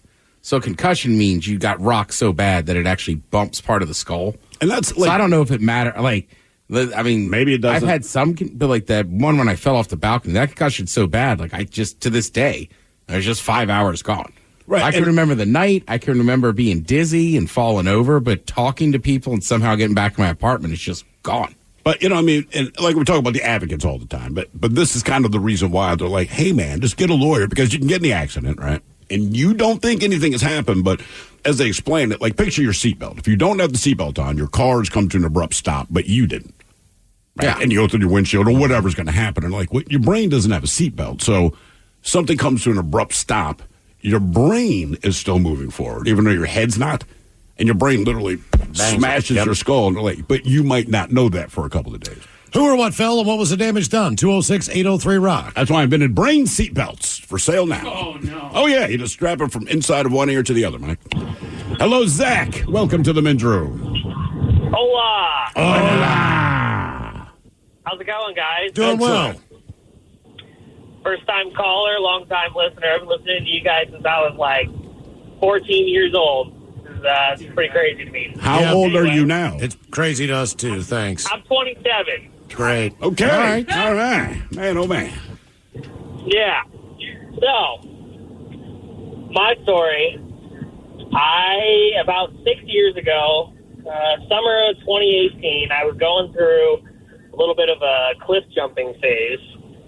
And me and my buddy were going all over the state, Lake Crescent, Banks Lake. But this specific part of my story, we were at Lake Cushman. And there's this bridge on the backside of Lake Cushman. And we were having a little get-together out there. And we're all drinking. We're having a good time. And we started jumping off the bridge into the lake. Now, underneath the bridge is a man-made channel. It's kind of like an upside-down trapezoid. So when you jump, you have to jump in a very specific spot. If you jump a little bit to the left or right, you're going to hurt yourself. Probably not the smartest idea while drinking, but we were doing it. So, the day's coming to an end. Me and my buddy are like, screw it, let's go do it one more time. And so he goes up, he jumps, does it fine. I jump, and I realized after I jumped, I'm like, oh, shoot, I am a little bit too far to the right. I jump, and it's like a 45 or maybe 50-foot drop. But I jumped, and I landed in the water, and it was about 8 feet deep. And I compressed off the bottom, and I actually fractured my L5 vertebrae in my spine. Oh, damn. Did that bring an end to your cliff jumping days? Yes. Okay. But here's the kicker. So I immediately knew something was wrong, and so I went to work the next week. I made it almost all the way through the week. I do underground utilities construction, and so I do physical labor. And I got to the end of the week, and I'm like, man, something is tweaked really bad. So I ended up having to leave work early that day. I think it was a Thursday or a Friday. I was almost through the week. And so I went to my chiropractor, and they took some x-rays for me, and they were like, dude, you need to get off your feet for at least a month. Like, you need to let your back heal up. So, yeah. So did you take a month off from work? I had to, yeah, because I was struggling to get out of bed in the morning. And Well, I do too, just because I'm lazy. I'm going to be honest with you, man. I definitely struggle with that. Like, why are you struggling? I just don't want to get out of here. Well, I told Miles, man, this morning, so they're building 2 townhomes basically directly outside of my bedroom window. So they're maybe 30 feet away. But the noise ordinance, you can't start doing construction before 7 a.m. Or 7:30, one of those two. Whatever. I think it's 7 a.m. because these guys, they're pretty punctual about starting at 7. What you realize about the noise ordinance, though, is that's completely untrue.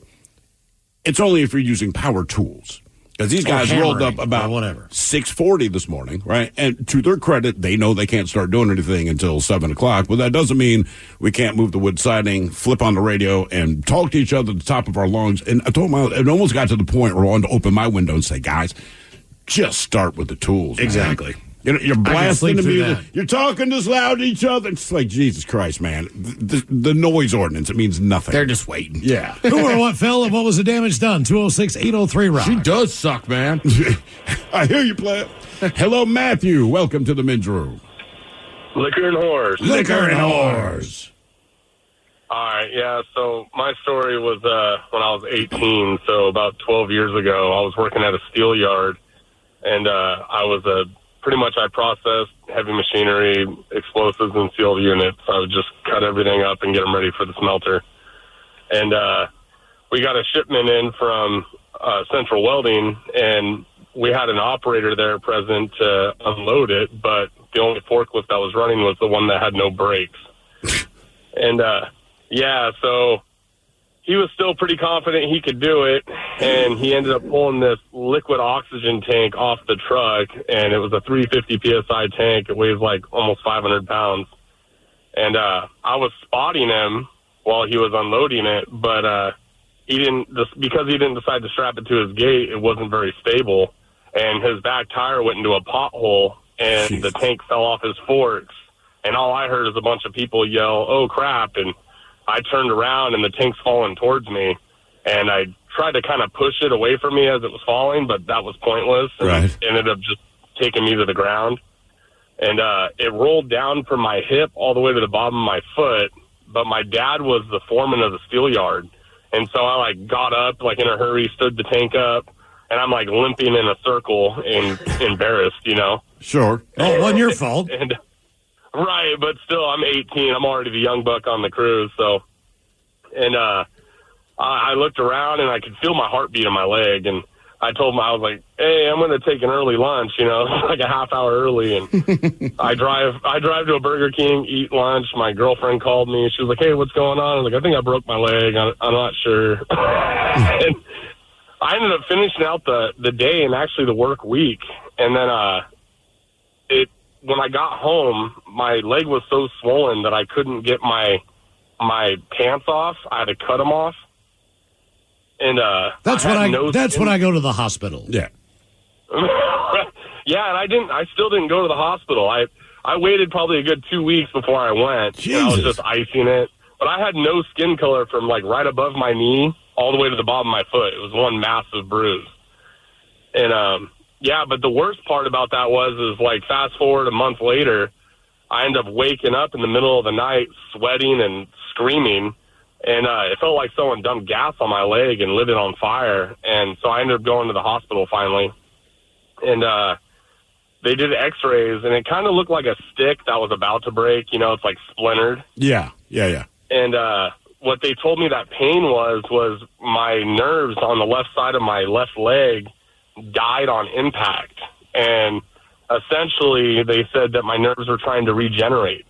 So now you can feel the actual pain of the damage. Well, here's the question. Wow. Did they regenerate? Can you feel in your leg there? Not fully. There's actually a hole in the muscle to this day where the impact originally happened. Like there's a dip in my leg right there. And where the dip is, I have no feeling at all.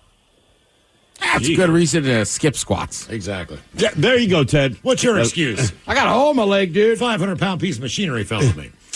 Still to come, Who Sucks Less? And we got your emails coming up for the men's room at KISW.com. And if you want to win tickets to see Metallica, hang on. We'll give you the secret word coming up at 4:20. You are listening to the men's room. Welcome to Nada Yada Island. This season on Nada Yada Island. When we were new, they spoiled me. They even gave me a phone. But then, it's like I didn't exist. Don't take yada yada from your wireless carrier. Now with Metro, get that new customer feeling again and again. Introducing Metro Flex. Free 5G phones when you join, same deals as new customers when you stay. Only at Metro by T-Mobile. Just bring your number and ID and sign up for an eligible plan. After 12 months, trade in and get our best deals on select devices. Are you a fan of mystery and adventure? Introducing June's Journey, the captivating free-to-play mobile game that will ignite your inner detective. Play as June Parker in a thrilling murder mystery adventure as you search for hidden objects to uncover the truth behind her sister's death. Step into the glamorous world of the Roaring '20s with stunningly illustrated scenes and over 1,000 mysteries to unravel. With new chapters added weekly, you'll never run out of clues to chase and suspects to interrogate. Plus, you can build your own island escape with beautiful gardens and buildings, and even join a detective club to collaborate with other players. Experience the thrill of being a detective and unravel the mystery in June's Journey. Download June's Journey now on your Android or iOS device, or play on PC through Facebook Games. Start your summer road trip at Midas and get up to $30 off your next repair service. Plus, get a free closer look vehicle check to make sure you're road trip ready. So if you need a brake service, an alignment check, or tune-up, hit up Midas for up to $30 off. For more details, request your appointment at Midas.com. You're dedicated to building a bright financial future. Grow your investments with Millie Bank's high-yield savings account. Earn a highly competitive annual percentage yield with no fees or minimums. Getting started is simple, too. Download the app, link your account, and start growing your money. Welcome to a new way to save more for the things that matter most. Welcome to Millie Bank. Visit Millie.bank or download the Millie app today. Welcome to Nada Yada Island. This season on Nada Yada Island. When we were new, they spoiled me. They even gave me a phone. But then, it's like I didn't exist. Don't take yada yada from your wireless carrier. Now with Metro, get that new customer feeling again and again. Introducing Metro Flex. Free 5G phones when you join, same deals as new customers when you stay. Only at Metro by T-Mobile. Just bring your number and ID and sign up for an eligible plan. After 12 months, trade in and get our best deals on select devices. What are you doing? My weekly planner. On your iPad? On the Zinnia app. It has all different templates and creative tools. It's so much fun. I can import photos and add stickers. You haven't heard of Zinnia? It helps me keep track of my kids' sports and dance classes right from my iPhone. Zinnia even helps me save important moments, like when my daughter scored the winning goal last week. I was able to upload a picture and the final score. Wow, okay. It seems like everyone but me uses Zinnia. How do I spell it? Zinnia? All right, I'm downloading it now. For those in the market for flavor, there's Modelo Spiked Aguas Frescas, a flavorful drink that's a modern twist on a Mexican street classic with 4 vibrant and refreshing flavors. pineapple, watermelon, hibiscus, and cucumber lime. Made with a splash of real fruit juice. Modelo's spiked aguas frescas are perfect for any fiesta, small or big. Modelo's spiked aguas frescas, boldly authentic, vibrantly flavorful. Drink responsibly. Modelo spiked aguas frescas flavored beers imported by Crown Imports, Chicago, Illinois. Hibiscus contains juice only for color. My neighbor Ned brags a lot about his smart home. So I showed him my ecobee smart home. Turns out ecobee's a lot smarter. So tell the Ned on your block about ecobee. Just yell, "Get yourself a smarter home." Visit ecobee.com today. What's up? It's your boy, The Ted Smith from the Men's Room. And did you know I have a podcast? Well, I do. The Podcast. New episodes uploaded every Wednesday on the Odyssey app. The debauchery rolls on. You're listening to The Men's Room with Miles and Thrill. 99.9 KISW. Who Sucks Less coming up, but first time for a few emails from the men's room at KISW.com. You've got mail. You've got mail. Coming from our question, who or what fell and what was the damage done? Guys, my aunt had two cats playing with a string from a window blind. So she quickly went to them to tie the string so they didn't hurt themselves.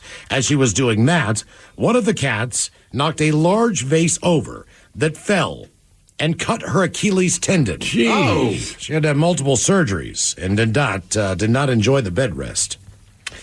Guys, 2 years ago, I suffered heat stroke and fell out of my work truck. It's about a 4-foot fall. I broke 3 ribs and punctured my right lung. I spent a week and a half in the hospital. Out of work 5 weeks.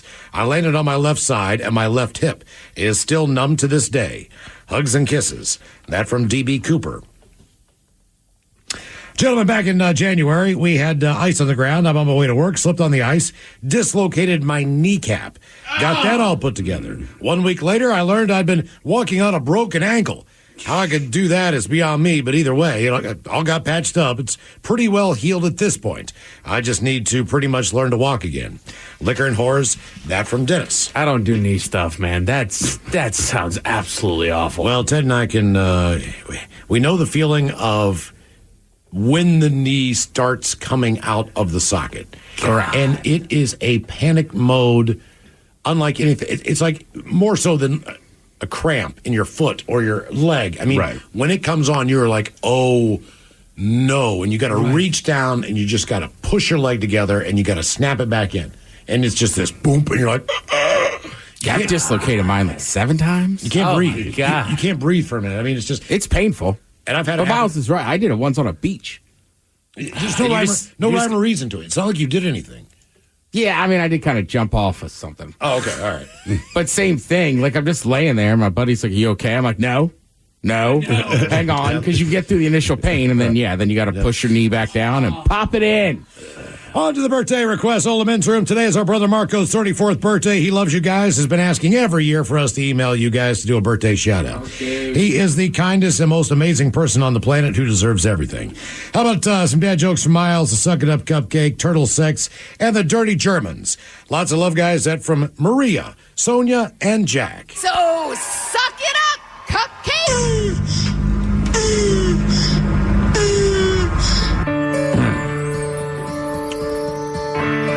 What, guys, is the most incestuous vegetable?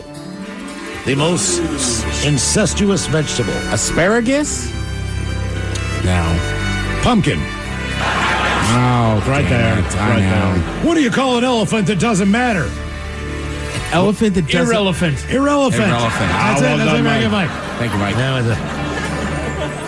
What's the difference between a joke and 3 penises? The difference between a joke and 3 penises. What is she wants to hear a joke? Your mom can't take a joke.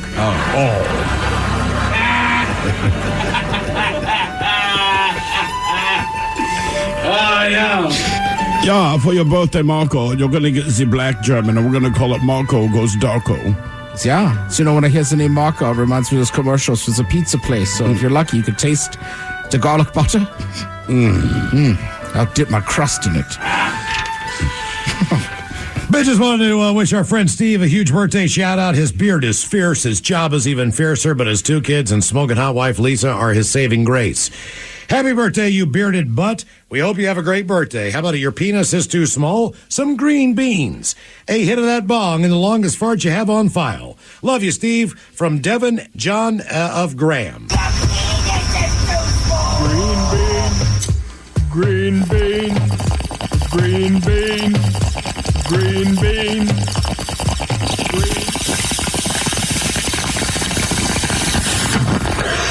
Home Jones.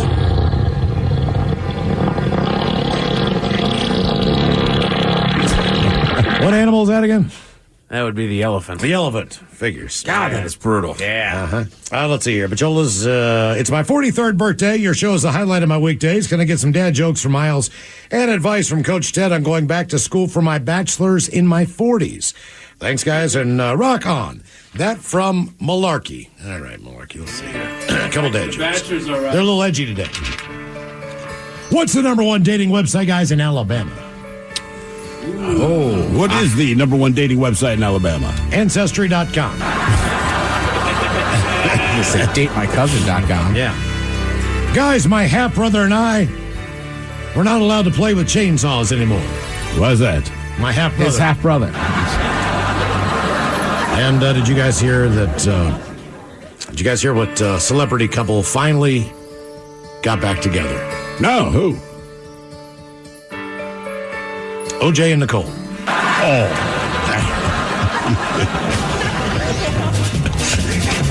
Come on, Ted. All right. First of all, go back to school, go back to college at 40, impress his coach, because that sounds terrifying to me. But the plus side is that hopefully you're single. You got to go hit the Ave, man. Start going to the college bars. You're not some weird 40-year-old creep at a college bar. You're a student. Guys, thank you always for the awesome show. You're appreciated more than you know. I want to wish my wife, Rihanna, a very happy 46th birthday. With us being married almost 10 years now, not a day goes by that's ever boring. I love you with all my heart. Thanks, guys. That from David in Tacoma. I'll give Rihanna whatever you got over there, Mike, on the That's set. really from A$AP Rocky. Yeah. Can I buy you a fish sandwich? Guys, I want to send a birthday shout out to my man Eric on his birthday. I forget every year, so here I am making sure I do it today. He's an awesome man who makes me smile and laugh for the last 20 years. So if you could give him a fish sandwich montage and the dirty Germans telling him what will happen to him today, that would be great. Thanks again, guys. Pandemonium Rules. That was his band from the 80s. Love you, babe. That from Lisa. Can I get a filet of fish sandwich? So you know I got I'll have a fish sandwich. Oh, brother, can I have a fish sandwich? Put the cheese and the tartar on the side. I want a fish sandwich. Is it too early for a fish sandwich? Cheese and tartar on the side. I smell the fish sandwich. Maybe some dinner relish in the morning. At noon, and at night. Can I buy you a fish sandwich? So you don't want a fish sandwich? Yeah, just like Marco, who's going to get Sidako. We have another rhyme for you. Tonight, what's going to happen, I get the feeling, is you're going to get the pizza Lisa.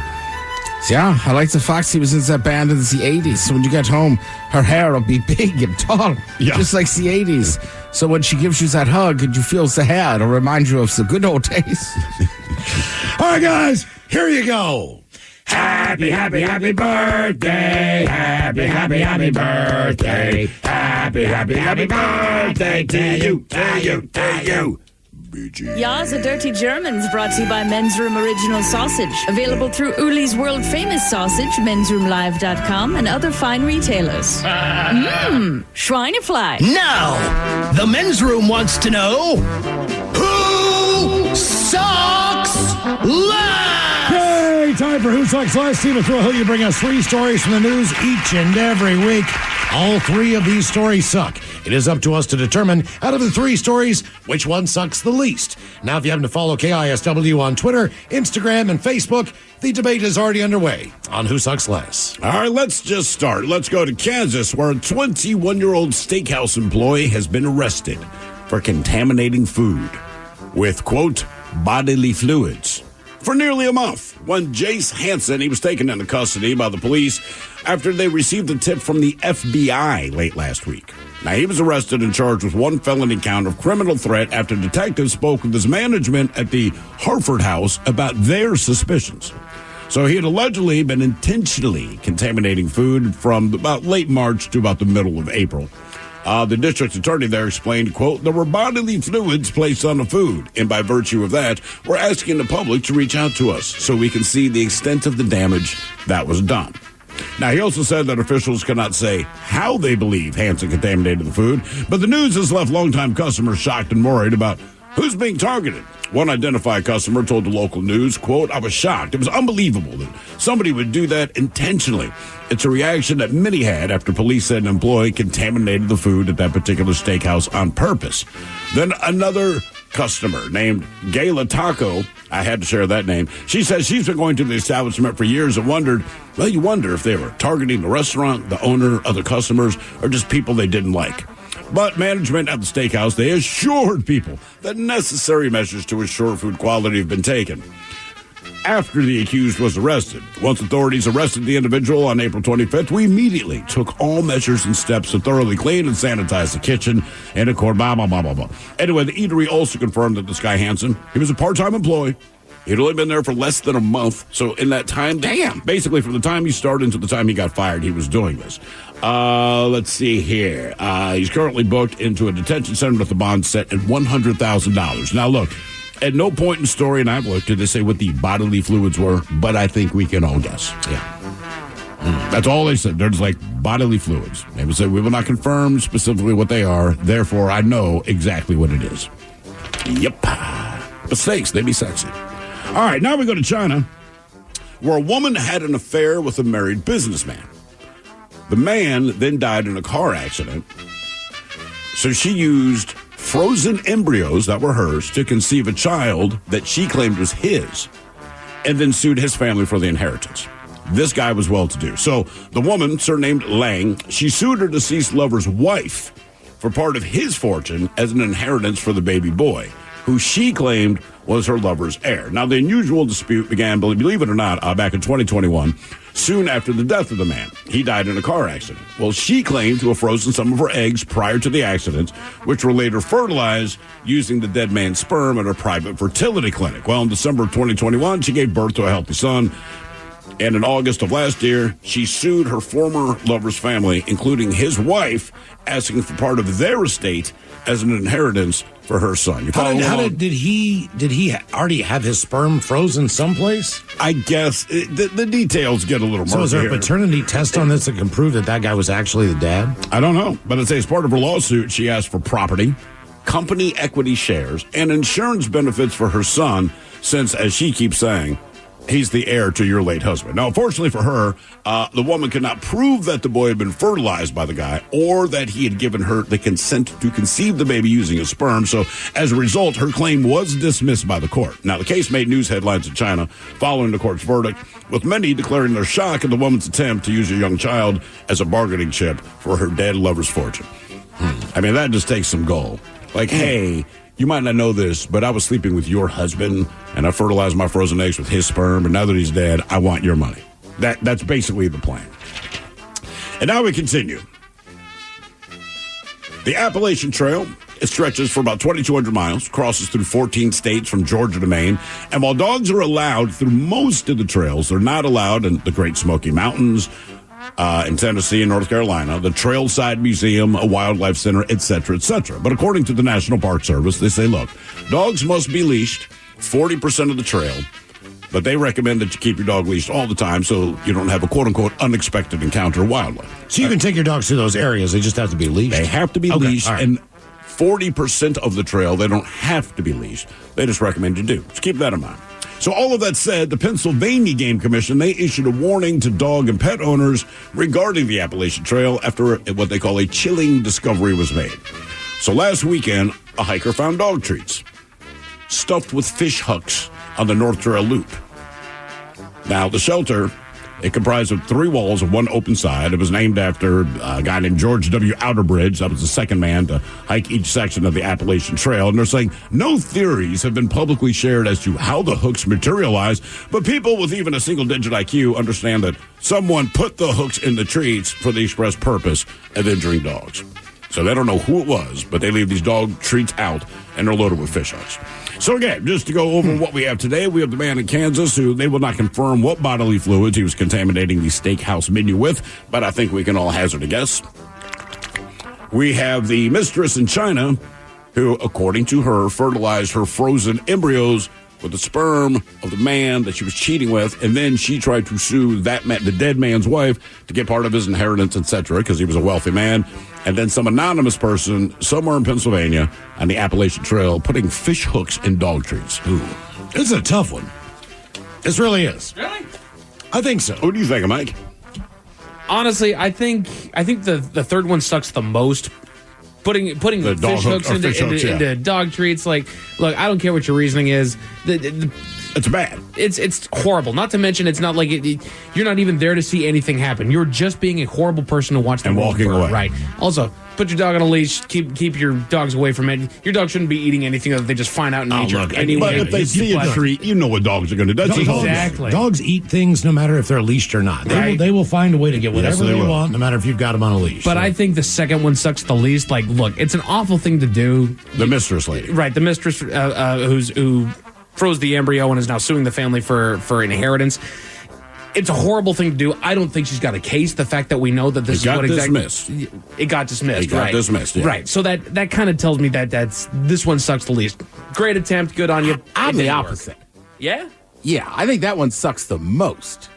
Right? Because she basically birthed a human being, a child, to try to get money, which was none of hers, and then harassed this dude's family who has already passed away. Right. Like, the dog one sucks, but also I think there's a shot the dog could eat him. I mean, dogs eat a lot of crap and could survive. Right? It's maybe. Right. The steakhouse, it's like, who knows? I'm with you. I think I know what fluid was. Right. You don't know if that would make you sick, but, like, I don't know. That woman in China, that is just horrible. And there's a child involved now that I don't think she really wants. Whether her case was dismissed or not, you still got a kid. I'm going Kansas Steakhouse. Sucks the least. Okay. No one knew about it. They all enjoyed their meal. Oh, yeah, that sucks the least. Nobody got sick. I'd be inclined to agree. Look, I worked in restaurants for a while, and if you were a bad customer, I'm not saying semen, but if you were a terrible customer, we got wind of it, in every kitchen I worked in, you were treated well, we apologized for and we wanted you to just finish that meal. I have heard that can be ingested. He's got a point. I mean, right. I know a lot of nice people. Yes, that's what I'm saying. Some of them are racist. This is a win. No. Damn. Well, I'm just saying that I was almost starting to like her. Yeah, it's like beets. You either like them or you don't, I guess. Right? A lot of good people ingest that. Good girls, yeah. Show of the day is coming up. You are listening to the Men's Room. Welcome to Nada Yada Island. This season on Nada Yada Island. When we were new, they spoiled me. They even gave me a phone. But then, it's like I didn't exist. Don't take yada yada from your wireless carrier. Now with Metro, get that new customer feeling again and again. Introducing Metro Flex. Free 5G phones when you join, same deals as new customers when you stay. Only at Metro by T-Mobile. Just bring your number and ID and sign up for an eligible plan. After 12 months, trade in and get our best deals on select devices. Tired of sifting through countless supplements? Unsure of what's actually effective? Introducing Legion, the choice of over 800,000 discerning fitness enthusiasts. With all natural products, clinically effective ingredients, doses, and hassle-free money-back guarantee, you can achieve your fitness goals without the unnecessary guesswork. Say goodbye to wasted efforts and hello to results. With Legion, you don't need supplements to build muscle, lose fat, or get healthy, but the right ones can help. Visit LegionAthletics.com. Go to LegionAthletics.com to get 20% off your order now. For those in the market for flavor, there's Modelo Spiked Aguas Frescas, a flavorful drink that's a modern twist on a Mexican street classic with 4 vibrant and refreshing flavors. Pineapple, watermelon, hibiscus, and cucumber lime, made with a splash of real fruit juice. Modelo Spiked Aguas Frescas are perfect for any fiesta, small or big. Modelo Spiked Aguas Frescas, boldly authentic, vibrantly flavorful. Drink responsibly. Modelo Spiked Aguas Frescas flavored beers imported by Crown Imports, Chicago, Illinois. Hibiscus contains juice only for color. Rev up your drive with Volkswagen at Bellingham's exclusive offer. For a limited time, get behind the wheel of a brand new 2024 Volkswagen Atlas, Taos, or Tiguan with 4.9% APR for 72 months. Head to Volkswagen of Bellingham today to drive home in style. This offer is only valid through March 4th. Terms and conditions apply. Visit Volkswagen at Bellingham.com to learn more. 99.9 KISW. The shenanigans continue.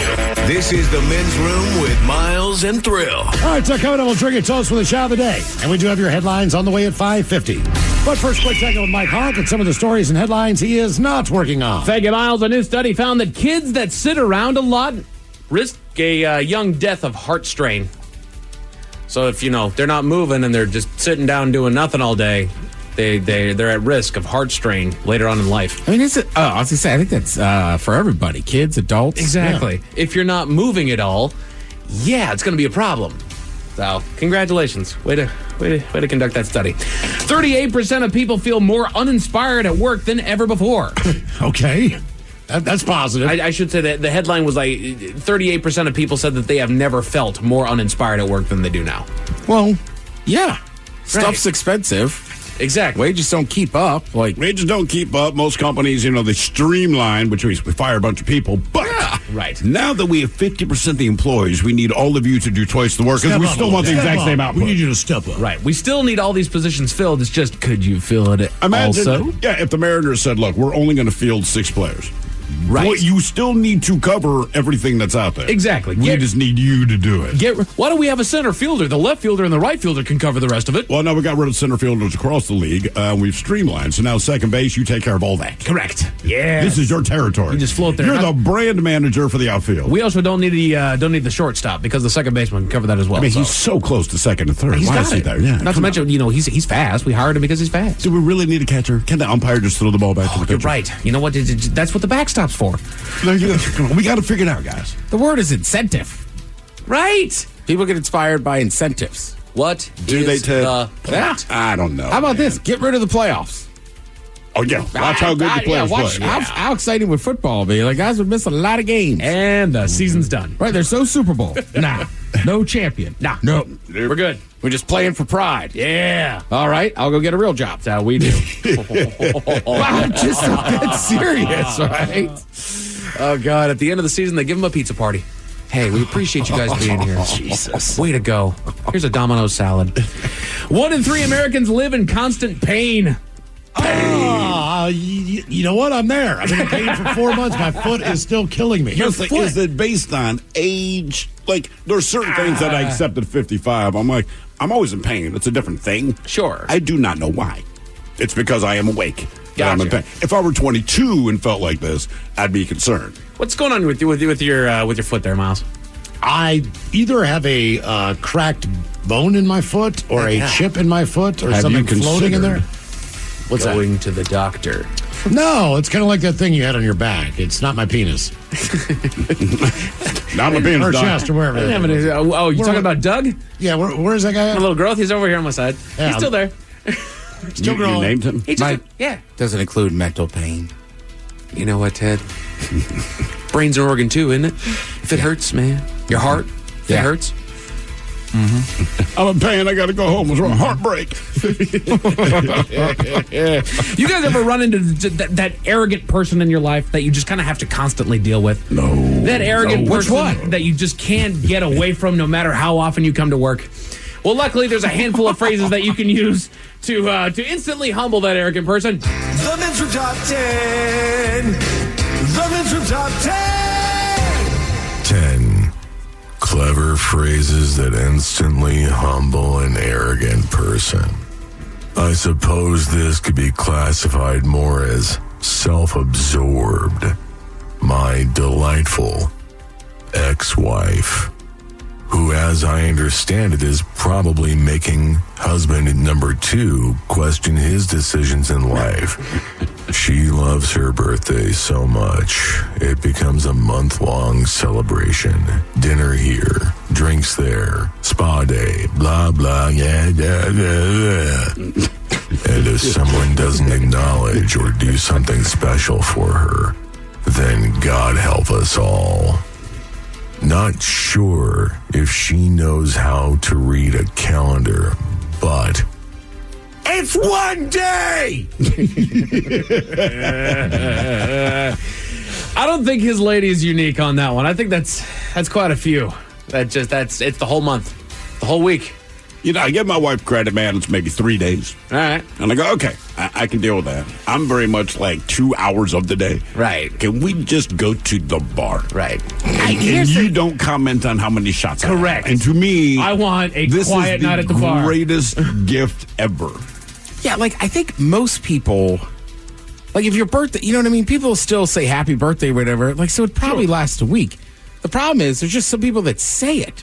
And it sounds obnoxious. It's my birthday. Yeah, my birthday month started. Get ready. Or birthday. It's like, if you don't say birthday week, we could kind of celebrate it. Yeah, exactly. Yeah, once you say it, I want no part of it. When is it? 3 weeks from now. What? What? So these are clever phrases that instantly humble an arrogant person. So add these to your repertoire. I'm happy for you, truly. Now, can we change the subject? I've done roughly that before, a couple times. Yeah. It's not generally people I know well, you know. Sure. But if you're at the bar or you're out somewhere and you get stuck in that conversation, correct. That's kind of my. I just have trouble. I think saying I'm happy for you, trying to change the subject, is a little bit arrogant to say. I can't lie like that. Yeah, I just don't know that I would say that. It almost sounds demeaning. Oh, that's going on. It's kind of meant to. Yeah, like, I'm happy for you. That's what a lot of these are. Just kind of okay. kind of the touche here. Also an honorable mention here.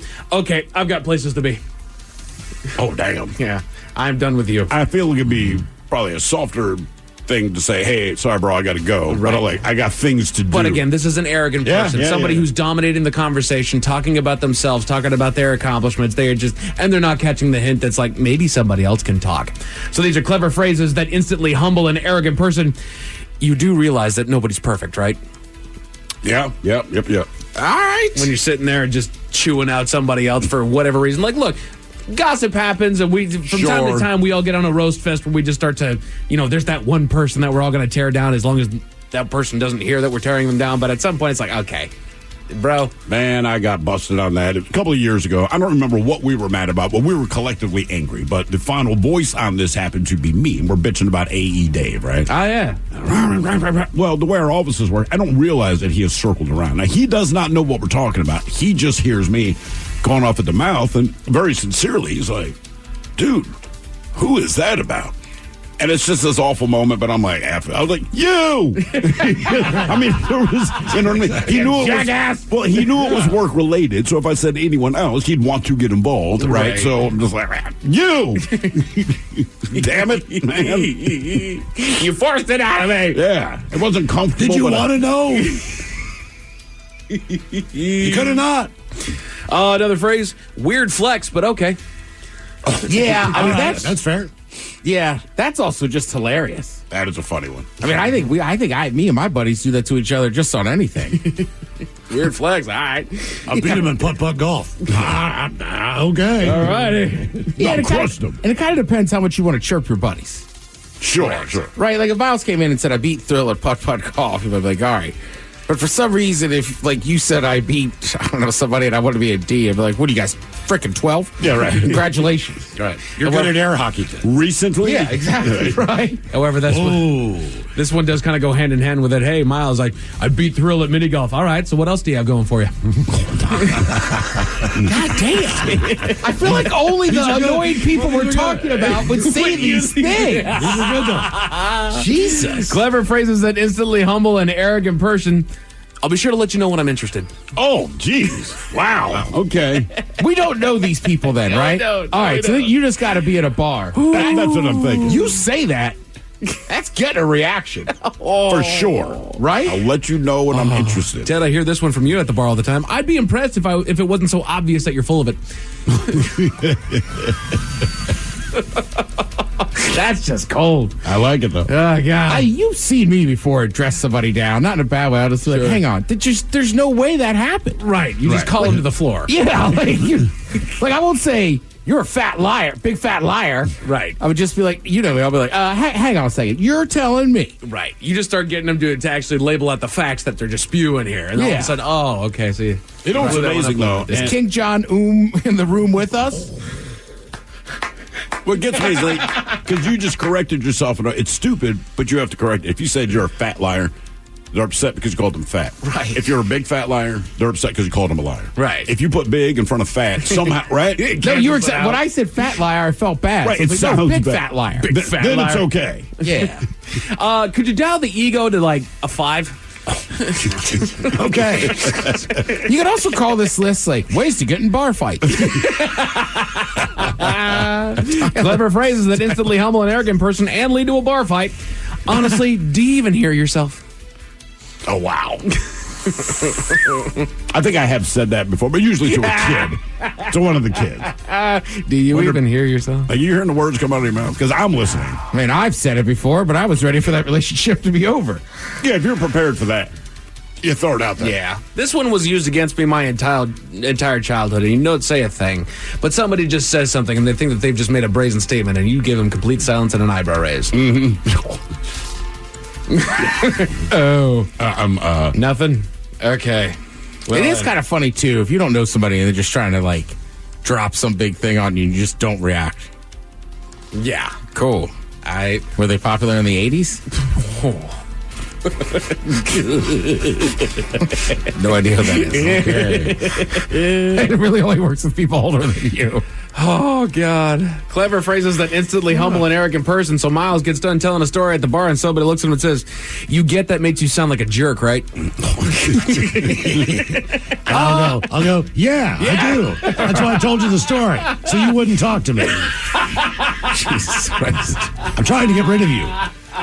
So go where you were going. So head But that I'm the direction. bartender. Give me your next best one. Oh, God. And I can pour my own drinks in here. So I got to do it. I don't need you to drink. Oh, God.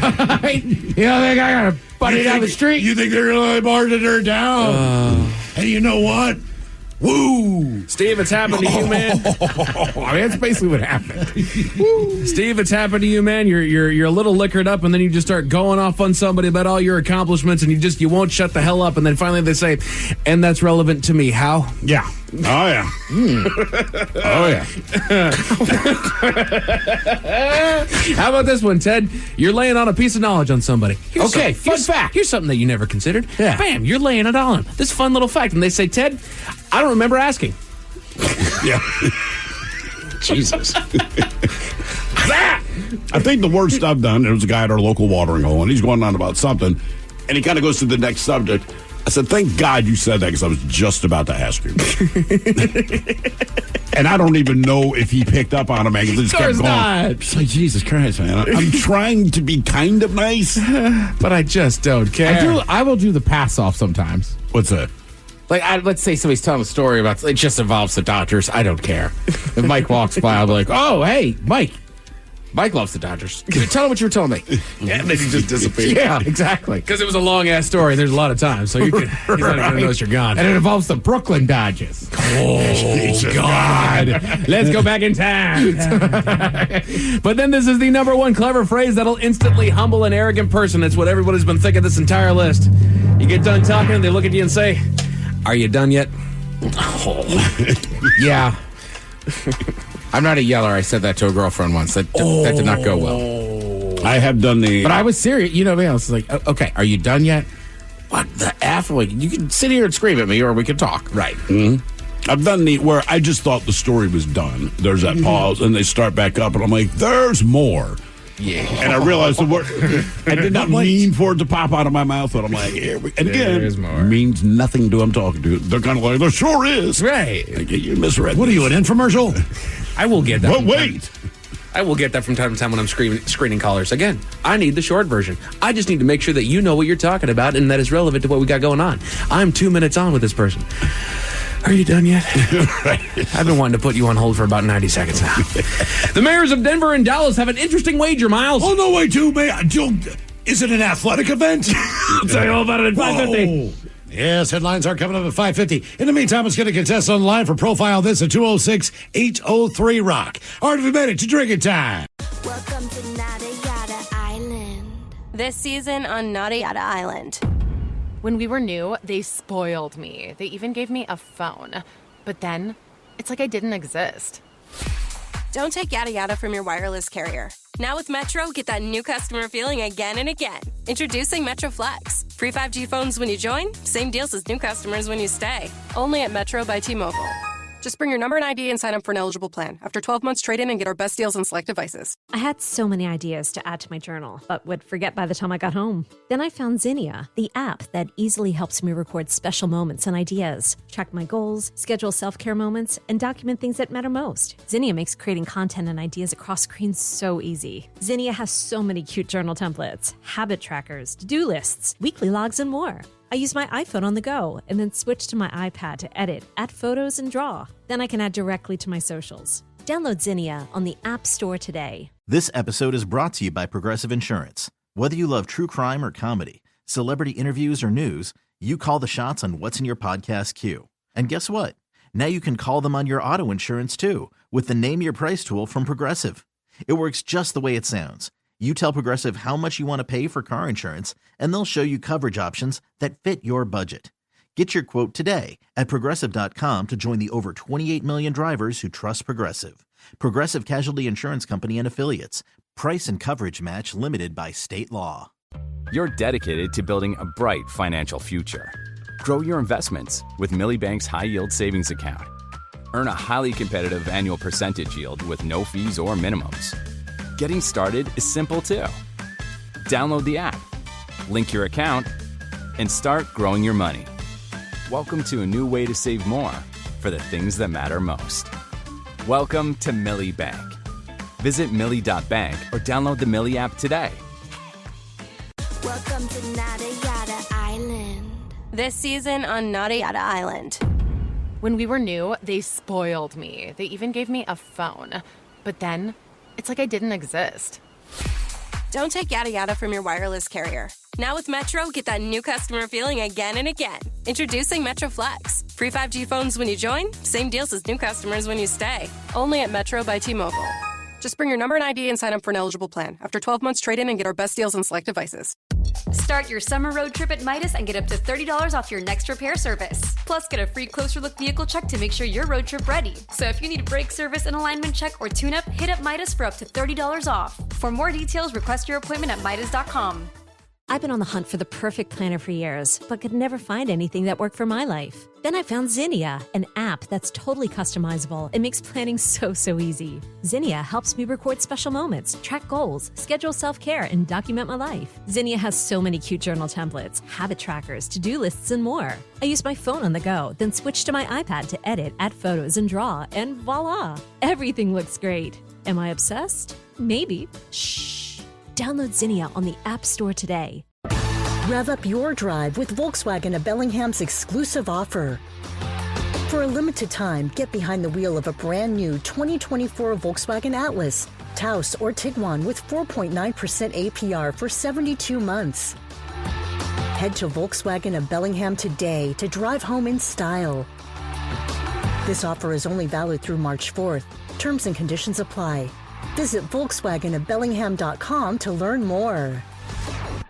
What's up? It's your boy, the Ted Smith from the Men's Room. And did you know I have a podcast? Well, I do. The Podcast. New episodes uploaded every Wednesday on the Odyssey app. Somebody out there deserves to be recognized.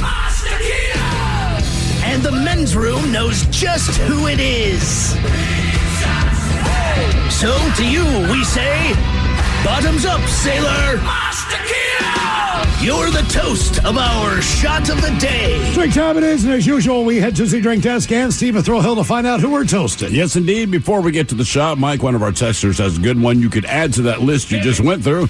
Says, my favorite humbling phrase is, that's a weird hill to die on, but at least you're dead. Damn. Today, we toast Washington, D.C. Council candidate, Mr. Paul Johnson. So like anyone, he's running for the city council, just happens to be in our nation's capital. And if you're going to be a candidate and run for something, well, you have to have some kind of message that you stand on. And for those people familiar with Washington, D.C., he took the right tack.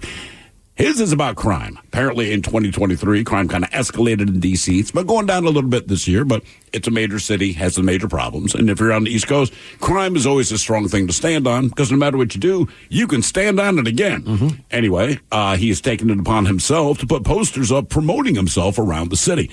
This past Tuesday, my man was up bright and early, 5 o'clock in the morning, going around the city, stapling up posters, explaining his position, what his name is, etc. And he was carjacked. Okay. Oh, yeah. I'm anti-crime. They were like, bro, we want your car. Okay. That's it. That's all. Where was he at? Did it say what section? It does not say where he DC. was. DC. Right. I just love that. I'm anti-crime. They're like, yeah, but I was stealing your cars. Oh, okay. Okay. Right. Maybe it'll help him get elected. Who knows? But we pour this booze and we drink this booze because we think it's yummy. Yummy! So over the tongue and down the throat to party in our tummies. Down the hola bichola.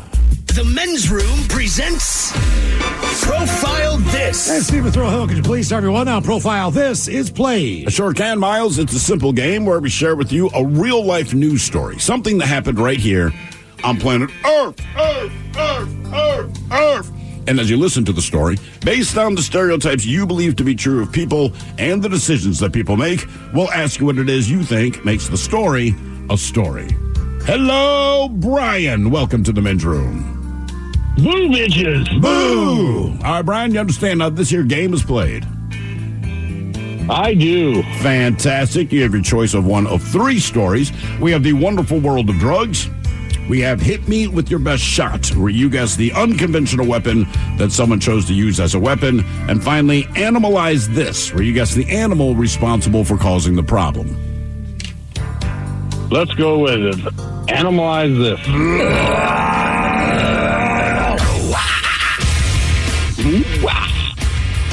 What? If he would just clear his throat before he sang, none of that would have made it into the song. So we go to New Zealand, where workers there at a sawmill that received what they call an early morning shock when a particularly large animal decided to run through the shop. Lucas James, who works at the Roseville sawmill, said he and his co-workers were perplexed when the animal showed up early in the morning. Quote, I was still blurry-eyed early in the morning and was using the drill press in the workshop when I heard a scuttle behind me. I turned around, and there was a big animal running around the middle of the workshop. So I called the guys. We had a look, and we sort of panicked. We didn't know what to do. He said it was the first time he'd ever seen this type of critter in person. Quote, it really surprised me how big they are. I'm not a short guy, and it came up to my knees, so it was quite a big creature. Now, the workers... Came up to his knees. The workers contacted the Department of Conservation, which dispatched personnel to the scene, and they say after a thorough checkup, the adventurer, who they named Rossfall after the sawmill, was found and returned to the wild in the Mount Tiger area, wherever the hell that is. Now, the question is... So it was a wild animal that was... There was a wild animal and showed up in the sawmill. It lives in New Zealand. It is native to New Zealand. We saw a giraffe. Right, nothing like that. Okay, nothing so like it didn't that. come out for a farm or anything. So the question is, what is the animal that these guys saw running through the sawmill? Was it a kangaroo? Was it a koala? Was it a kiwi? Or was it a wallaby? You notice I went KKKW there? Yeah. Kangaroo, koala, kiwi, or wallaby? No. I'm going to go ahead and go with kangaroo. Kangaroo. You know what? I don't know a lot about New Zealand, Brian. I'd never heard that they have kangaroos there. All these animals, I'm going to go kiwi. Why not? Just to insult New Zealanders. Wallaby. Wallaby. What was this animal that kind of invaded the sawmill there? Was it a kangaroo, a koala, kiwi, or a wallaby? We'll find out next. That was a tease. Welcome to Nada Yada Island. This season on Nada Yada Island. When we were new, they spoiled me. They even gave me a phone. But then, it's like I didn't exist. Don't take yada yada from your wireless carrier. Now with Metro, get that new customer feeling again and again. Introducing Metro Flex. Free 5G phones when you join, same deals as new customers when you stay. Only at Metro by T-Mobile. Just bring your number and ID and sign up for an eligible plan. After 12 months, trade in and get our best deals on select devices. I had so many ideas to add to my journal, but would forget by the time I got home. Then I found Zinnia, the app that easily helps me record special moments and ideas, track my goals, schedule self-care moments, and document things that matter most. Zinnia makes creating content and ideas across screens so easy. Zinnia has so many cute journal templates, habit trackers, to-do lists, weekly logs, and more. I use my iPhone on the go and then switch to my iPad to edit, add photos, and draw. Then I can add directly to my socials. Download Zinnia on the App Store today. For those in the market for flavor, there's Modelo Spiked Aguas Frescas, a flavorful drink that's a modern twist on a Mexican street classic with 4 vibrant and refreshing flavors. Pineapple, watermelon, hibiscus, and cucumber lime, made with a splash of real fruit juice. Modelo Spiked Aguas Frescas are perfect for any fiesta, small or big. Modelo Spiked Aguas Frescas, boldly authentic, vibrantly flavorful. Drink responsibly. Modelo Spiked Aguas Frescas flavored beers imported by Crown Imports, Chicago, Illinois. Hibiscus contains juice only for color. You're dedicated to building a bright financial future. Grow your investments with Millie Bank's high-yield savings account. Earn a highly competitive annual percentage yield with no fees or minimums. Getting started is simple too. Download the app, link your account, and start growing your money. Welcome to a new way to save more for the things that matter most. Welcome to Millie Bank. Visit Millie.bank or download the Millie app today. 99.9 KISW. We return to the men's room with Miles and Thrill. Categories analyzed this on Profile. This New Zealand workers, they had a large animal, decided to visit their sawmill. Now, they say, even though the animal is native to New Zealand, they had never seen that animal before in the wild. Correct. So apparently the animal was safely removed from the premises. Question is, was it a kangaroo, a koala, a kiwi, or a wallaby? And that is the very question that we posed. We start with our call to Brian and went with the old kangaroo, but it was not a kangaroo. Remember, it came up to the guy's knees, which makes a lot more sense. Instead, you said wallaby, which basically looks like a smaller version of a kangaroo. No. But it was not a wallaby. It wasn't? It was not a wallaby. It was, in fact, a kiwi, as our very own Miles Montgomery said. Kiwi. It's a bird, though, right? Yeah. Do you know how big they are? Obviously not. I know it's their national bird and what they're called. I did not realize how big they were until I saw a picture. My first introduction to kiwi was my dad's shoe polish way back in the day, right? Oh, that's right. So they depict a little bird, and in my mind, it's like the size of a cardinal or a robin. Best bet, maybe the size of a crow or a raven. This thing, man, honestly, God, had to be like 2.5, 3 feet tall.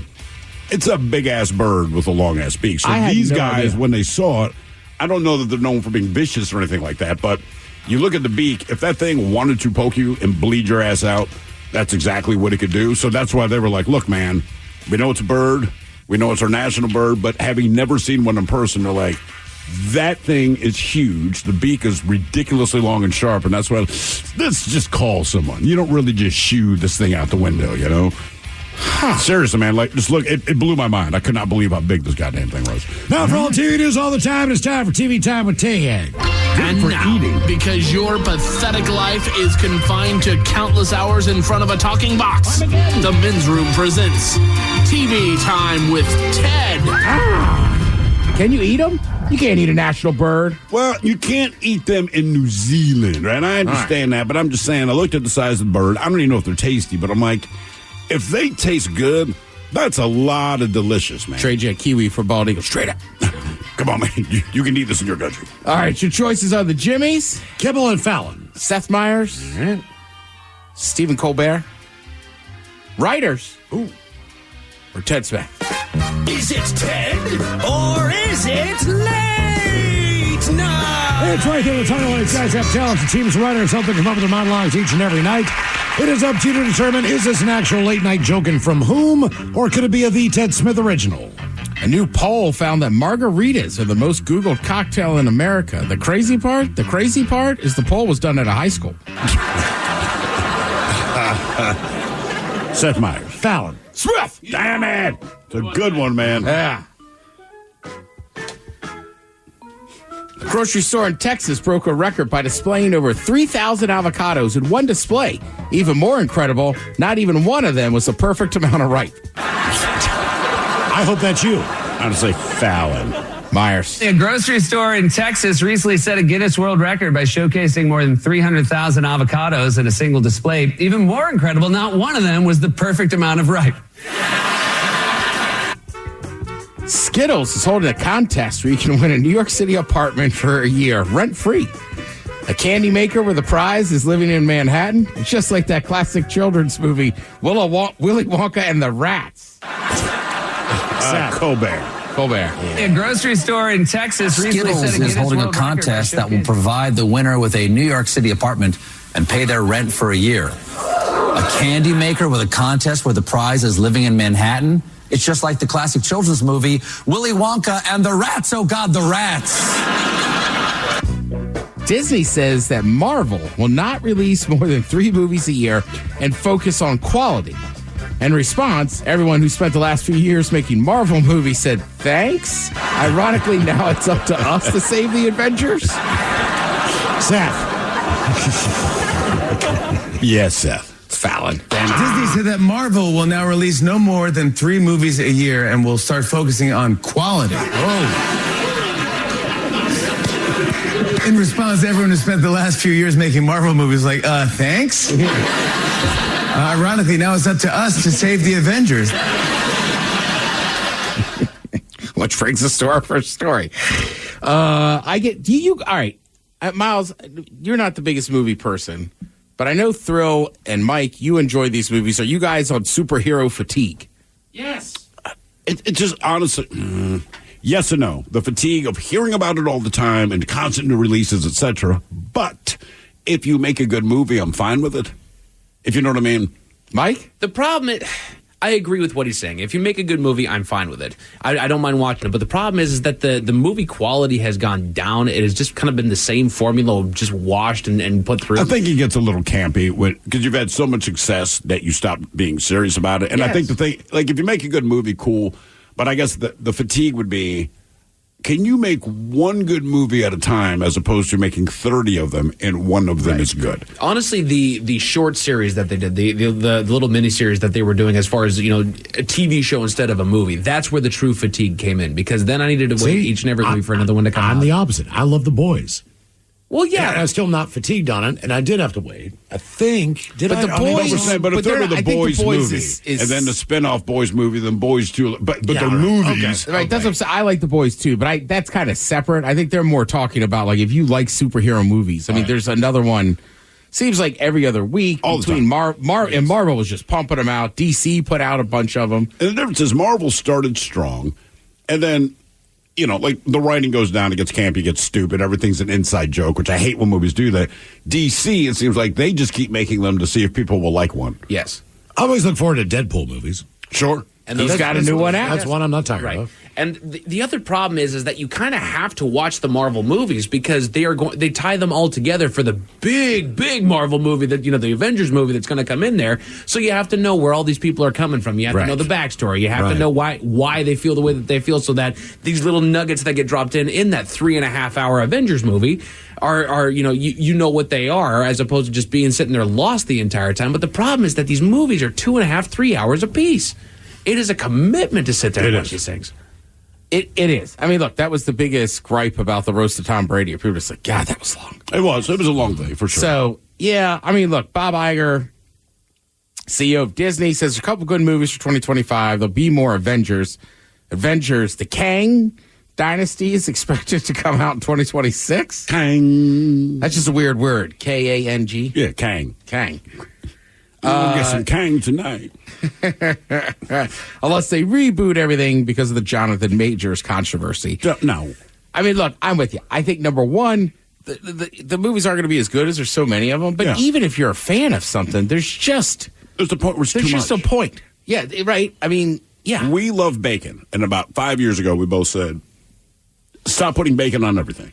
I remember, like, every restaurant, everything, that was the thing. And we're like, look, we like bacon. We get it. Not every dish at every restaurant has that bacon. And it's kind of gone away now, but it's like, it's too much. Just stop. Yeah. And look, you're right, because they still get ratings. Like, for me, like, I almost get football fatigue. That's why I like watching other sports. You are right. Their ratings have been great. Right. But some people don't. But I'm saying, like, I think there's a lot of people like me where I'm just like, I don't know.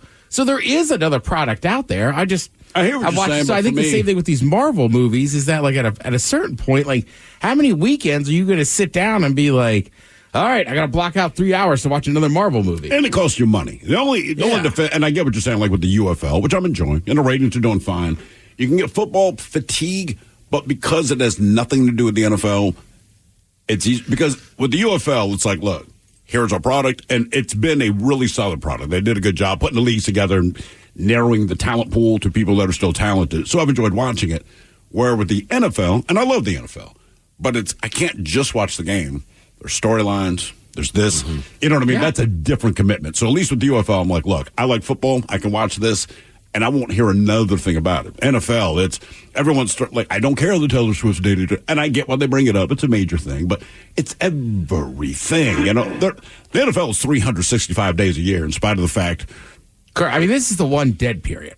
It really, because the draft is done, so you got like mini camps. Once training camp starts, it revs back up because there'll be a lot of trades and all that kind of thing. But yeah, I mean, it's so much all the time. Yeah, and I mean, like anything else. But I don't watch all these movies, but I could fathom people getting annoyed. Like, just like, all right. And again, I mean, look, we said it with even like The Sopranos. Right? I'm like, all right, the last couple seasons, I know Miles and I did it with Weeds. There's a certain point where it's like, all right, we're just making them to make them. I mean, look, one thing I'll always give Seinfeld is they were like, arguably for one of the best shows in my mind ever made. You could also make the strong case that it's the worst ending of a show. But Jerry made a point of being like, look, we still got great ratings. Let's end it now. But one of the advantages the sitcoms have, generally speaking, is maybe you go on too long. Once you introduce a kid that never existed to it, the sitcoms are going to take an ass and be done, right? But generally, it's not a soap opera. So the storylines don't get old. Every week, you know, so with Seinfeld, it's a new misadventure, whatever it's going to be. And it might get old, but it's, with Sopranos, you kind of go like, how long are you going to hold the storyline, right? How long is it? So with sitcoms, you go like. South Park is different every week. But that Family Guy is different every week. But I think that makes it tougher for a sitcom to have a quote-unquote great final episode. Because there is no story that you're concluding. Well, that's what they did. They brought back all these characters and stuff. And just, I mean, it's fine. It's just, I don't know. There's fine. Well, like people that like Dexter really like that ending, I think. Like Sopranos people, it keeps you guessing. Sure. You know what I mean? Like The Wire, I loved. It's super sad and depressing. Yes, but it is. That was kind of the point of the show, to show you stuff. So there's other shows that end, like Newhart, right? Yeah. I didn't get it at the time as I watched Newhart. I had never seen the Bob Newhart show. But it ends with a callback to his original show, which if you look just like Bob Newhart in general, like, that's genius. Right. You know what I mean? This is all the entire series that you just watched was the dream of the original show that this guy was in. I also, like, look, I'm not into a ton of quote-unquote nerd stuff, right? Mm-hmm.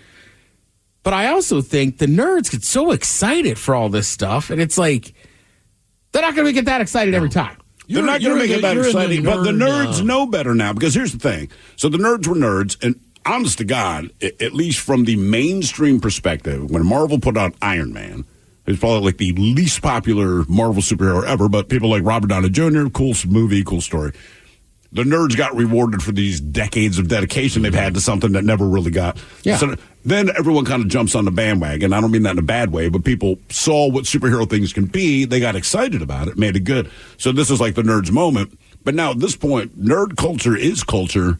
Yeah. So it's like, and that's where it starts falling apart. Like, yeah, same with. I think you're into nerd sports, but all those sports are gaining popularity. They're popular around the world. We just don't watch them. There's nerd culture when it comes to I'm not calling them nerds. I mean, they call themselves nerds. I'm just saying, I'm not into like technically like that kind of. When you say nerd, right? Yeah, you're right. I'm into weird sports all the time that most people don't care about. And maybe I'm wrong, but when that's why other people aren't friends with people from India. God forbid you watch some cricket. But correct me if I'm wrong, but I feel like that first phase of Marvel, those movies also came out slower.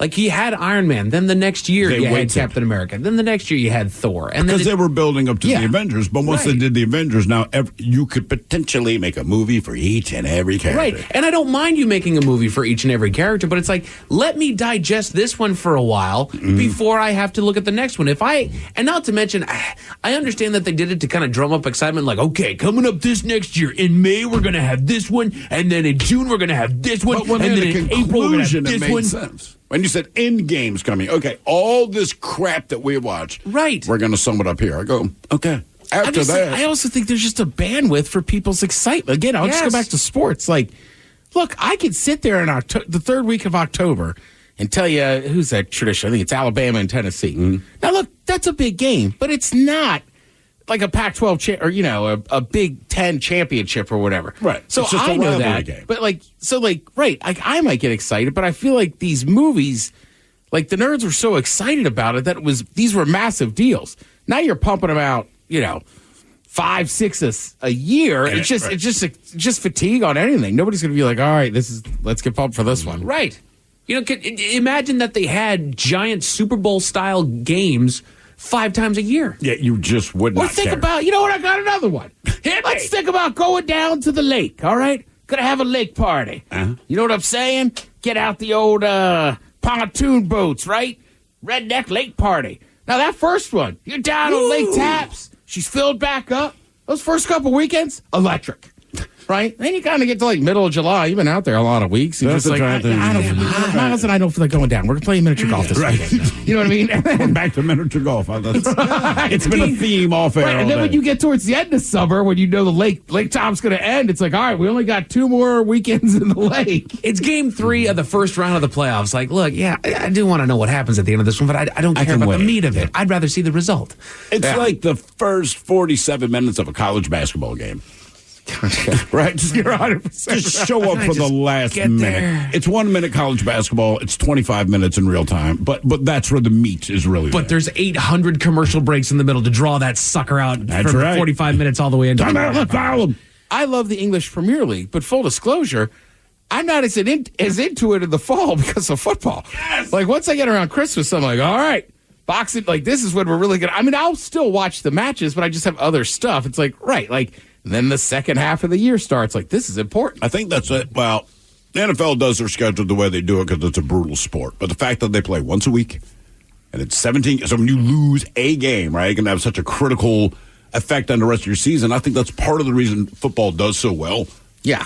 They space it out. And if you play 2 games in 1 week, then you have a bye week the next one. Do you guys like rock bands and beautiful people? Damn right. Sure. All right, watch Jimmy Kimmel tonight. His first guest, gorgeous, David Beckham. And they also have Cage the Elephant on this musical guest. Oh, we're going to not admit that Bex is hot? Until he speaks. Well, it's not the voice you expected. Like, the first time you heard about this guy all the time, they made the movie Bend It Like Beckham. Like, oh, this guy, clearly, top-level dude, stunningly good-looking man. And then the first time I heard him talk, I'm like, oh, okay, that's his real voice. He's blue-collar. Thank you, Tim. We appreciate it. You're listening to Men's Room. Are you a fan of mystery and adventure? Introducing June's Journey, the captivating free-to-play mobile game that will ignite your inner detective. Play as June Parker in a thrilling murder mystery adventure as you search for hidden objects to uncover the truth behind her sister's death. Step into the glamorous world of the Roaring 20s with stunningly illustrated scenes and over 1,000 mysteries to unravel. With new chapters added weekly, you'll never run out of clues to chase and suspects to interrogate. Plus, you can build your own island escape with beautiful gardens and buildings and even join a detective club to collaborate with other players. Experience the thrill of being a detective and unravel the mystery in June's Journey. Download June's Journey now on your Android or iOS device or play on PC through Facebook Games. Start your summer road trip at Midas and get up to $30 off your next repair service. Plus, get a free closer look vehicle check to make sure you're road trip ready. So if you need a brake service, an alignment check, or tune-up, hit up Midas for up to $30 off. For more details, request your appointment at Midas.com. When fine lines and wrinkles are cutting your confidence, discover the magic of Dermaclara. Our 100% medical-grade silicone patches are your secret weapon against aging. Imagine those fine lines and wrinkles fading away, revealing smoother, younger-looking skin. Our customers have experienced remarkable transformations, often witnessing improved skin elasticity and the disappearance of stretch marks within a month. Yeah, even stretch marks, because Dermaclara is there for you at every stage of your skincare journey. Dermaclara's reusable occlusion patches harness the power of your body's natural healing process with just one ingredient, medical-grade silicone. So you can trust that your skin's being treated safely, naturally, and incredibly effectively. It only takes as little as 20 minutes to start seeing results. Plus, with our satisfaction guarantee, there's no risk to trying Dermaclara. Join countless others who have transformed their skin and boosted their confidence. Visit dermaclara.com today and say goodbye to wrinkles and hello to beautiful, radiant skin. My neighbor Ned brags a lot about his smart home. So I showed him my ecobee smart home. Turns out ecobee's a lot smarter. So tell the Ned on your block about ecobee. Just yell, "Get yourself a smarter home." Visit ecobee.com today. The men's room returns with Miles and Thrill. Now, let's see what's happening in the real world. All right, here we go. Wisconsin couple says, why the hell not? And get busy in the lobby of the jail. Yeah. Meanwhile, one man attempts to get deported to Haiti, which was an epic fail. Company makes a cheese that does the opposite and will actually help you poop. One man is selling his radio flyer, Little Deuce Coupe. And a Florida newlywed is proving again why social media sucks. It's time for your headlines. Now, it's time to hit the headlines. Here's my cock. All right, our top story into the lovely world of the internet where two U.S. cities are at odds. It is the playoff season for the National Hockey League, and we currently have a series underway between the Colorado Avalanche and the Dallas Stars. In light of this temporary rivalry, the mayor of Dallas decided to float a friendly wager. Getting on the social media platform X, formerly known as Twitter, the mayor contacted the mayor of the city of Denver and issued the challenge in which the winning team in this particular series would get the belt buckle of the losing team's mayor. Now, see, I feel like this one's more personal. Just knowing a little bit about Colorado and Texas, right? You can bet Texas beef versus Denver beer, but there's that stuff. It's like, no. This is yours, specifically, not the city's, and belt buckles to people in Colorado and Texas. It means a lot. Yeah, that's a big deal. I respect that, too. Yeah, your belt buckle's kind of your Put the buckle thing on the line. Well, Denver's Denver, but, like, Golden's not that far away. You go to Golden, you're like, oh, man, we're in, like, a cowboy town. Yeah, there's Denver, and then there's the rest of Colorado. That's basically I hope one year the mayors will have some guts and start betting a mascot. Ooh. So what would be, if I win, would I get to keep your mascot? So the Seahawks, Ravens. You guys keep Blitz. Poe. We got Blitz Poe and for a Poe. year. Would you take both? So it's like, look, man, we lost last year, so you go to a Hawks game. There's Blitz, but there's also Poe. Right. And he has to put on a Hawks jersey. Yeah. Okay. Exactly. You know what? I like that. Yeah. I like that. Yeah. You get no mascot for a year. And you know what? And our mascot's in the other city wearing their jersey. I'm about to say, I disagree. I don't think you don't get a mascot. I think the Baltimore Ravens stay in Baltimore. They're just wearing a doggone Seahawks jersey. They're playing like the Bengals or something like that. So Poe stays Poe there. sits there in a Seahawks jersey just cheering like, yeah, we lost last week. Here's the difference, Mike. Poe would be shot and lit on fire. You'd be better to go to the others. I think that's true of most cities. Poe's just coming here to Seattle. I'm just the mascot, man. Also, like, this is just fun. I do realize there's a real human in there. I'm not going to upend this dude or woman's life and be like, you live in Seattle now. Get your ass out of Seattle, Poe. One year. Jump on the plane. That would be weird. Has any team ever taken another team's mascot? No, but I like the bet. I thought if you really want, if you say, I am this confident about my team's chances of winning, you bet your mascot. You go to some high schools out in the country, yeah, they do that for pranks. Oh, yes, if they're actually living animals. That's right. In other news, we go to Wisconsin where a sheriff's deputy got a call about a local county jail. A complaint was filed by the jail supervisor who wanted to report a couple engaged in disorderly conduct and lewd and lascivious behavior. The officer arrived. Lewd and lascivious. The officer arrived and only the female was still at the scene. And after they checked surveillance footage, much to their chagrin, I'm sure, they confirmed that the couple had indeed done the deed right there in the jail lobby. Whoever watched that has some PTSD to deal with. No kidding, dude. Mike showed us a picture. Jesus. Yeah, they arrested the woman and tracked down her lover, who is 40 years younger than her. And asked him about the incident, to which he replied, "Sex happens. They're both due in court." Come check this out, Ted. You just need to see. Look, I'm never usually one to judge in this particular field, but I keep looking at this guy like, come on, man. What is he doing? Sex happens. What is he doing? But it shouldn't have. No. Not with that. Oh, but we put up a blanket to hide ourselves. Like, that wasn't enough. Brother, I need eye bleach everywhere. I mean, just, bro, if you're going to get arrested for having sex, it's got to look better than Come on, man. Somebody for everybody. No kidding. That is proof. that is. Well, I think that proves. There you go. That actually hit the recycler. That's true. I think it just proves guys are dogs.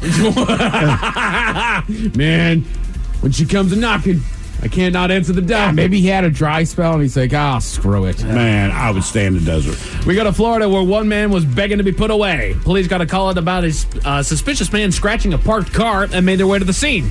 The vandal had left, but not before scratching something into the side of, you guessed it, a parked cop car. And he didn't just scribe any old message. He put his first and last name on it. And Which is very unique. I'm about to say, it's not like his name was Ted Smith. He has a very unique name that honestly I had issues pronouncing. Something like that. He's only one. The officers cross-checked it and were able to identify where he lived, and the man admitted to having vandalized the cop car, saying that he wanted to be taken back to Haiti. Authorities first took him to the hospital for an evaluation, but later brought him to jail after discovering that he was just fine. He just had an episode. Like, Bro, yeah, I did it. Do you know what's going on in Haiti right now? Do you want to go? I think that's why he wants to go back. Go there. To do what? Whatever they want him to do. Okay, I got you.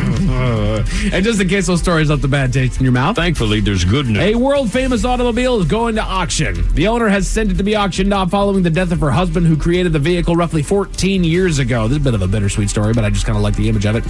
Using the chassis of a 1976 Mazda pickup truck, the clever man managed to fashion an SUV-sized Radio Flyer red wagon that was street legal and had top speed of 60 miles an hour. And this thing looked like just a gigantified red wagon. Okay. Despite loving to take people for a ride around town and watching everybody's reaction, the widow has decided to part with it and send it to auction. I will likely have an update for you as far as how much. Yeah, but I know you want to know. I want to know how much that goes for. You're damn right, dude. That's got to go to the museum. What was the chassis? Like a 76 Mazda pickup truck. Okay. Men's Room IPA continues to spread about the Pacific Northwest. Just look for the bright yellow can. It is currently available as per our texters at Clearwood Market and Yelm, Hump Tulips Liquor Store, and Burien Liquor Store if you want to go and check those out. And again, I always hump tulips. You can find a comprehensive list of locations on the Men's Room page of KISW.com and just look for that bright yellow can. Men's Room Sports, Cal Raleigh with a go-ahead grand slam in the seventh propelled the Mariners to a late game victory against the Twins last night. Did you see that? Dude, it was awesome. I was at the bar, and so the bases are loaded. The next batter comes up, and I muttered to the bartender and my wife, this is not the guy you want hitting. No, he had like not. a 206 average or something. But he's never hit a grand slam, right? And then jacked a grand slam, and I'm like, I take it back. The big dumper's back.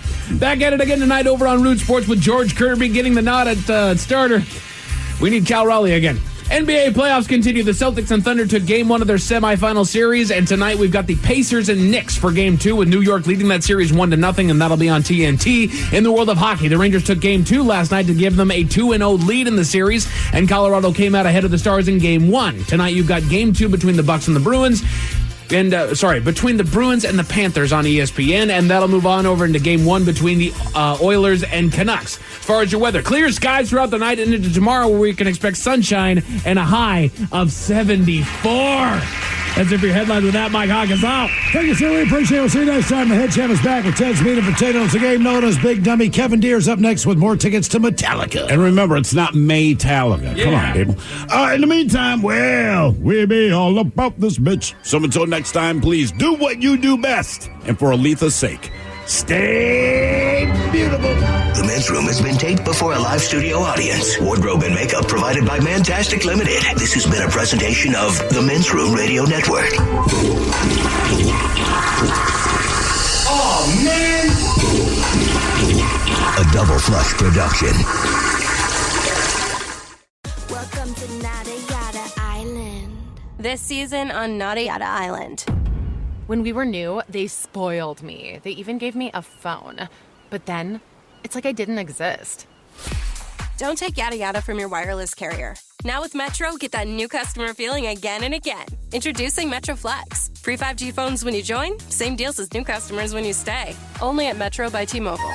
Just bring your number and ID and sign up for an eligible plan. After 12 months, trade in and get our best deals on select devices. This episode is brought to you by Progressive Insurance. Whether you love true crime or comedy, celebrity interviews or news, you call the shots on what's in your podcast queue. And guess what? Now you can call them on your auto insurance too, with the Name Your Price tool from Progressive. It works just the way it sounds. You tell Progressive how much you want to pay for car insurance, and they'll show you coverage options that fit your budget. Get your quote today at Progressive.com to join the over 28 million drivers who trust Progressive. Progressive Casualty Insurance Company and Affiliates. Price and coverage match limited by state law. Tired of sifting through countless supplements? Unsure of what's actually effective? Introducing Legion, the choice of over 800,000 discerning fitness enthusiasts. With all natural products, clinically effective ingredients, doses, and hassle-free money-back guarantee, you can achieve your fitness goals without the unnecessary guesswork. Say goodbye to wasted efforts and hello to results. With Legion, you don't need supplements to build muscle, lose fat, or get healthy, but the right ones can help. Visit LegionAthletics.com. Go to LegionAthletics.com to get 20% off your order now. You've heard the saying, better, faster, cheaper, you can only pick two. But when it comes to customer service, AI is changing everything. Intercom's AI-first support platform won't make anyone compromise. Customers get a 70% faster first response time, and half of those questions are resolved instantly, which gives agents more time for the complex issues. And leaders get 31% more efficient teams and happier customers. Better, faster, or cheaper? Go ahead, pick all three. Intercom, AI-first customer service.